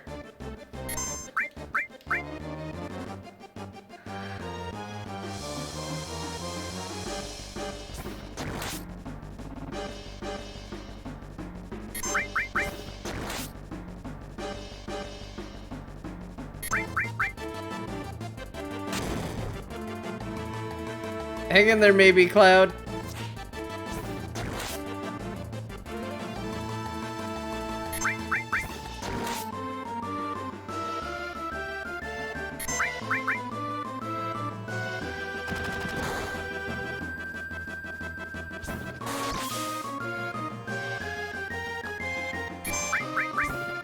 I can't heal him. I have no way to heal him. I appreciate the advice, but I can't heal him.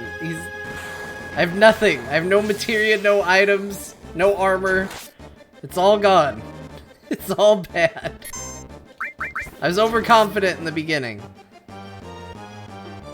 I should have healed up on that last one, but I didn't.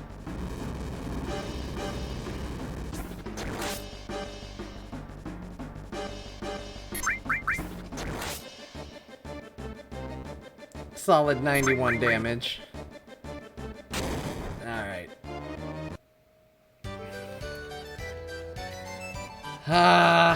Hold on. I want to try again.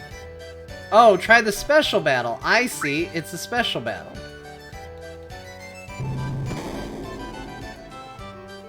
I get it now.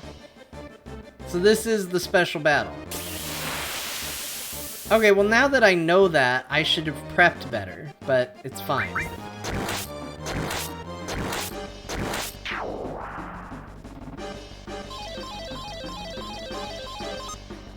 Okay, that's not that bad.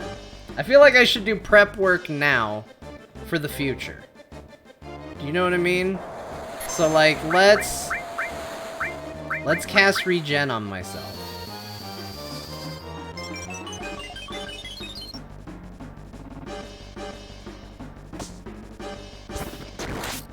Shit. Okay, well that's a start.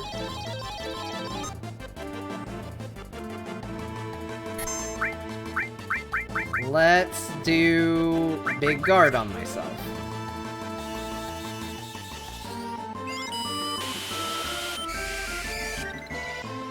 We just build ourselves up, and then we take these guys out, and it'll be no big deal.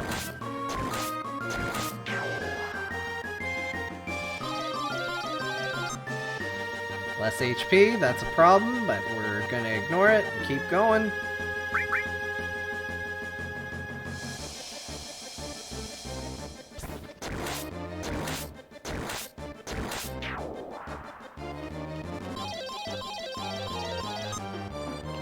Less MP, that's okay. This is going better. We still have our full kit, which is a big step in the right direction.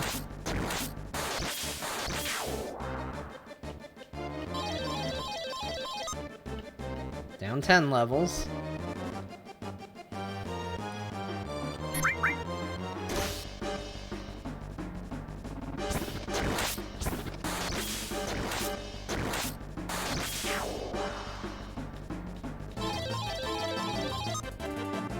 Okay, there goes the armor. Armor's gone.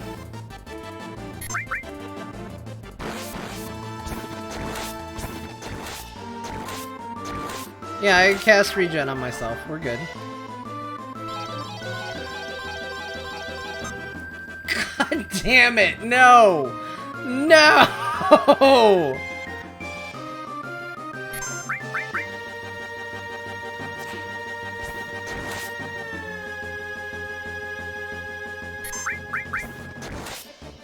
I do still have items this time. It's alright. It won't be as bad. And we can at least heal ourselves now.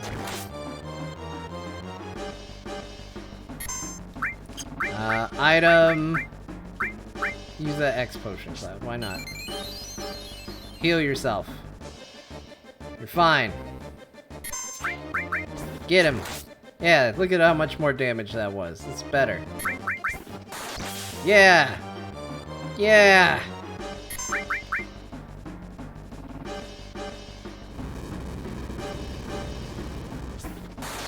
Yeah!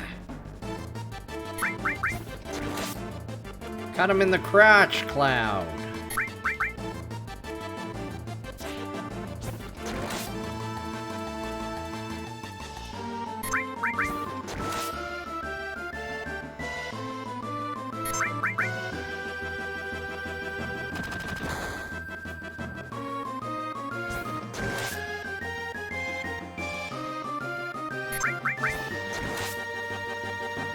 How much HP does this thing have? And who let it in here?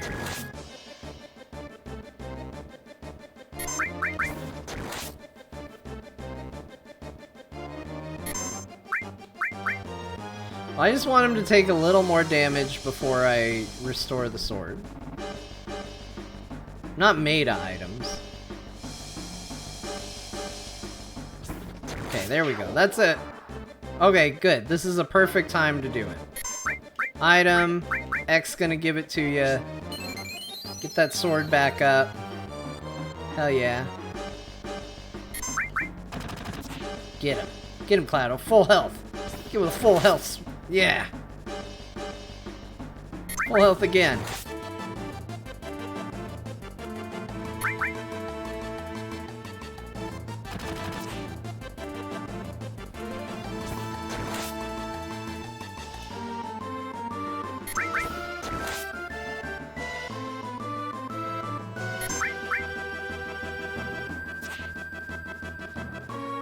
A proud clod. What a stupid name.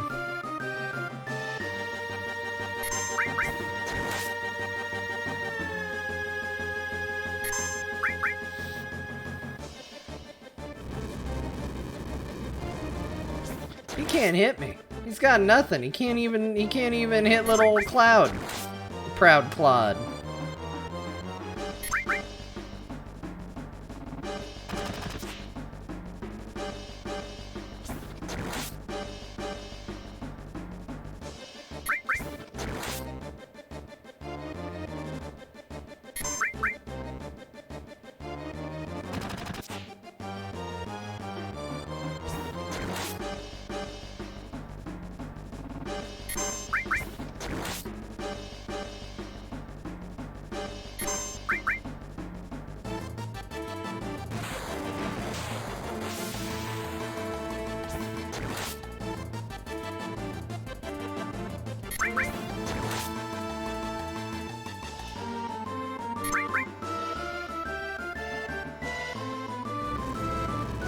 This guy's just got weapons all over the place. It's like a real Boba Fett.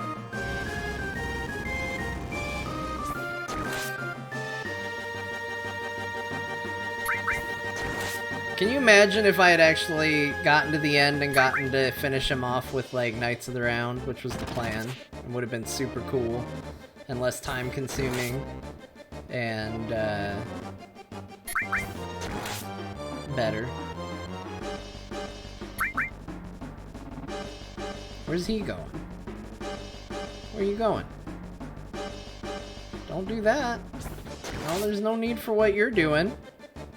Whatever it is you're doing, you don't need to do it.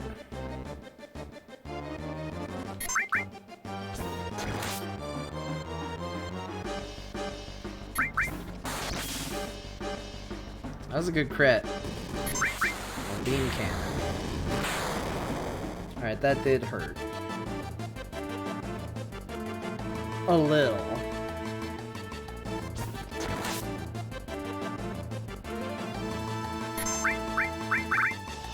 I'm just gonna heal it. I don't know why. I guess I just use an X potion.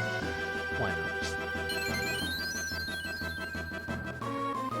Drenix, hey, just joined the stream. What item are you working towards? I actually got all the items I wanted, generally. But then they had this special battle, so I'm doing it, which I think does get me something, but... Oh man, he's hitting harder, though.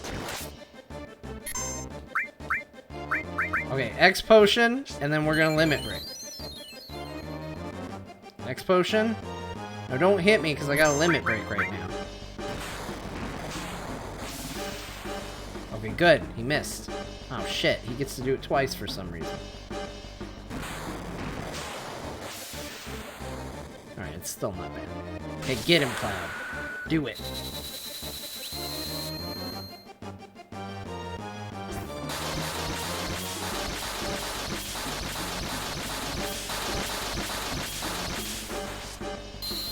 I think this will do it.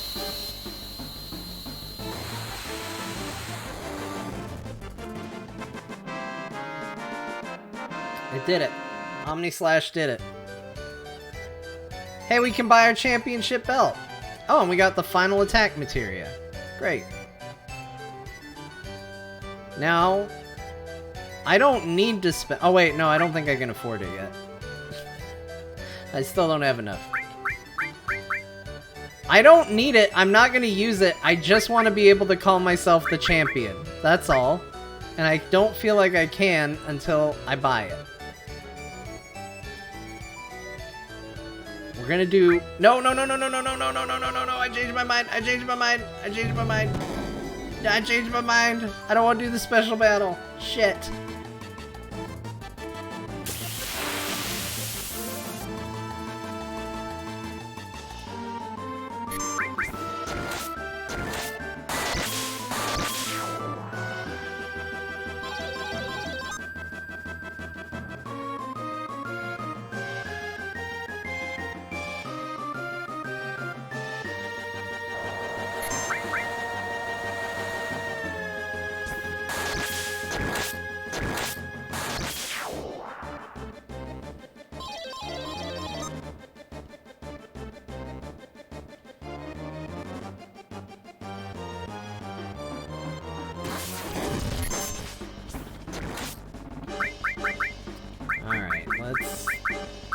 Do an elixir. Let's get everything back here.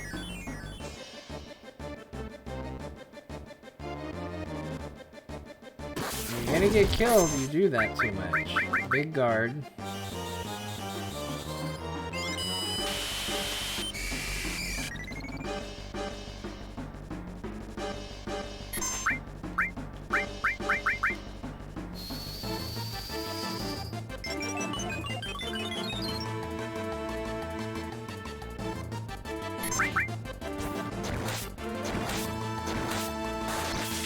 Just in case things go bad.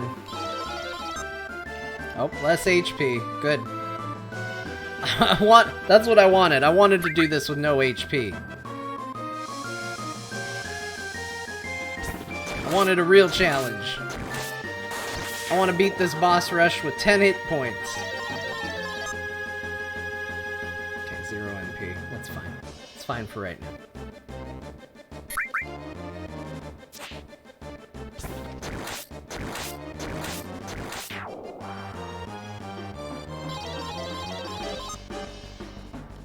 Half a 0, man.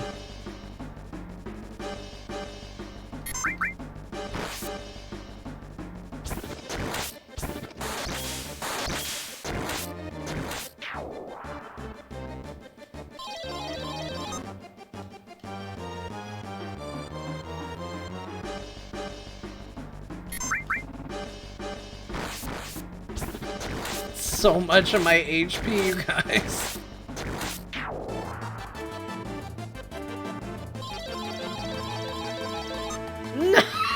No, it happened again. I swear to God, I try not to have that be what happens. Every goddamn time. Can I just throw something at him? Oh wait, I limit break. Oh, I have no HP. Shit. You'll be fine.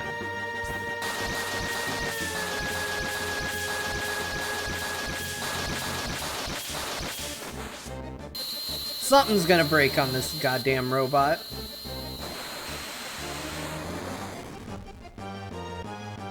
Nothing broke. Okay, dodge this, Cloud. I really need you to dodge this. You didn't dodge it, you son of a... Okay. Hey, that's not what I wanted. I just wanted a simple battle. That's all. A regular battle. We got to the end. For not wanting to do it, I did get to the end okay. And I was looking good until the all materia died. And then it was just a real pain in the end.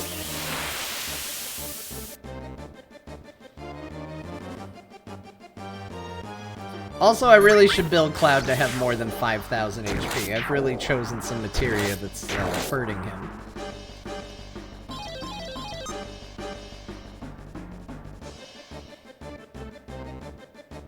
Oh, it's so slow. Oh, it's so slow. Okay, you do that. I'm gonna do that so it's faster.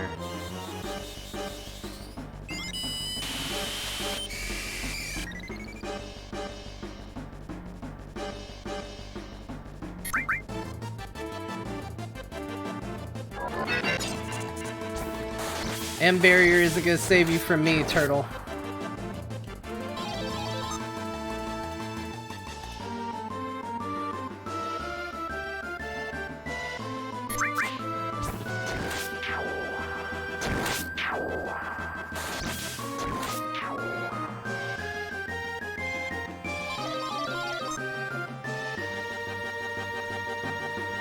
This guy's gonna have a lot of health.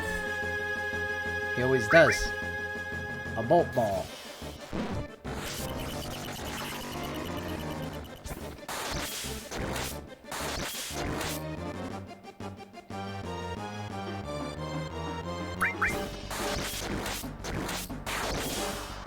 Alright, got him. Keep going. Yep, down 10 levels. Who cares? Keep going.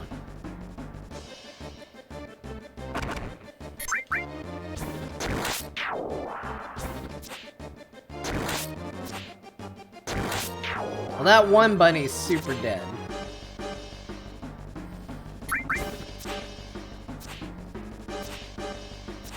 Son of a... Okay.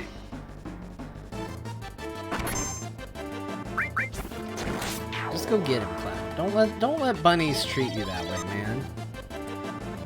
Okay, magic's gone.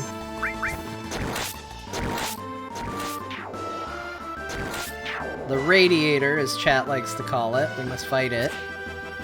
What is it, actually? I don't know. It just says all opponents. Who knows what it is? It's a radiator.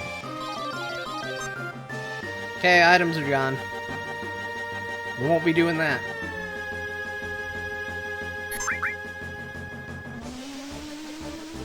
Gross.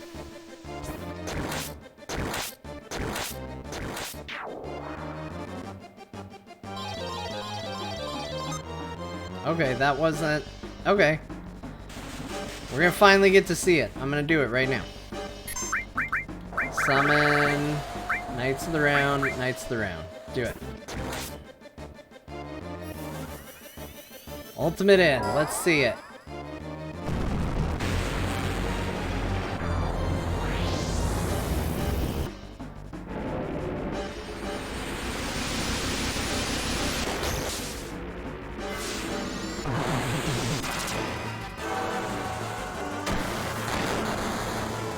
Look at these knights.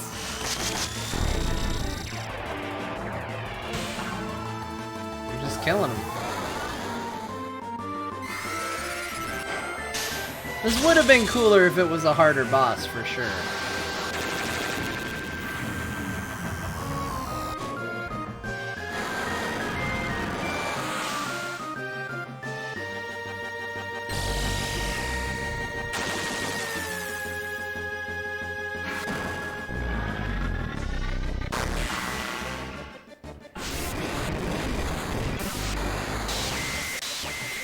This is so long. Oh. There's Thornton. Get him.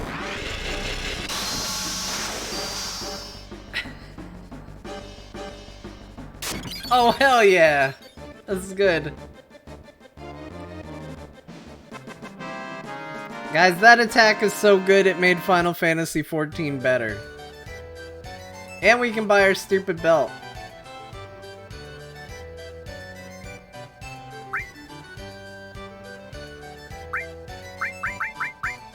Oh, next page.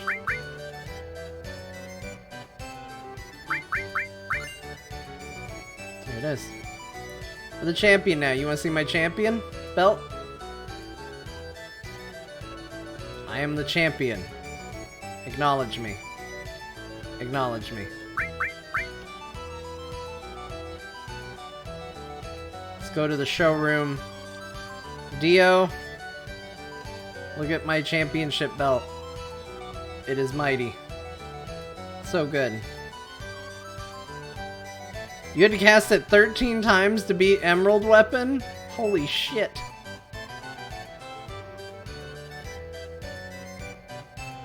All that for a belt you'll never use? Look.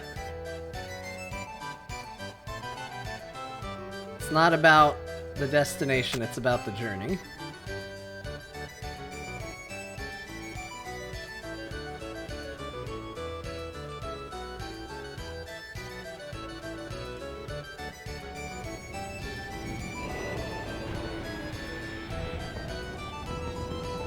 Yeah, nobody wears... That's a good point. Bad feeling, Jay. Nobody wears the championship belt. You just throw it over your shoulder.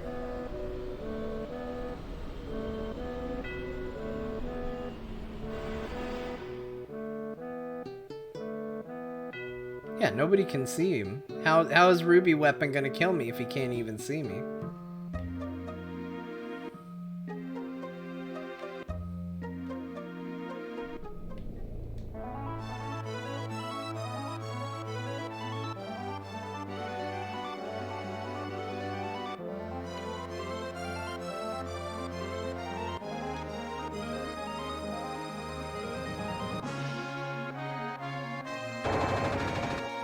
Just show up with the belt, Ruby Weapon doesn't fight you? I think that's probably the secret strategy they had in mind.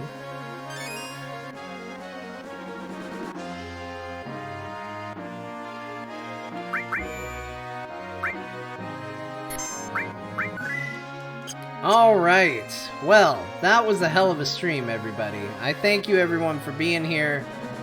I clearly underestimated the power of Ruby and Emerald Weapon, which everyone told me, but you know what? I had to know for myself, and now I do. And I come before you humbled at the end of this stream, but next time, it is war. And mark my words, when next we meet, things will be different. Ruby Weapon, a joke. Emerald Weapon, what Emerald Weapon? I talked trash and couldn't back it up today, but I talk trash now, and we will see what happens next. We will see who has the last laugh, weapons. Till next time, thanks for being here, everybody. Have a good one. I'll catch y'all later. Bye now.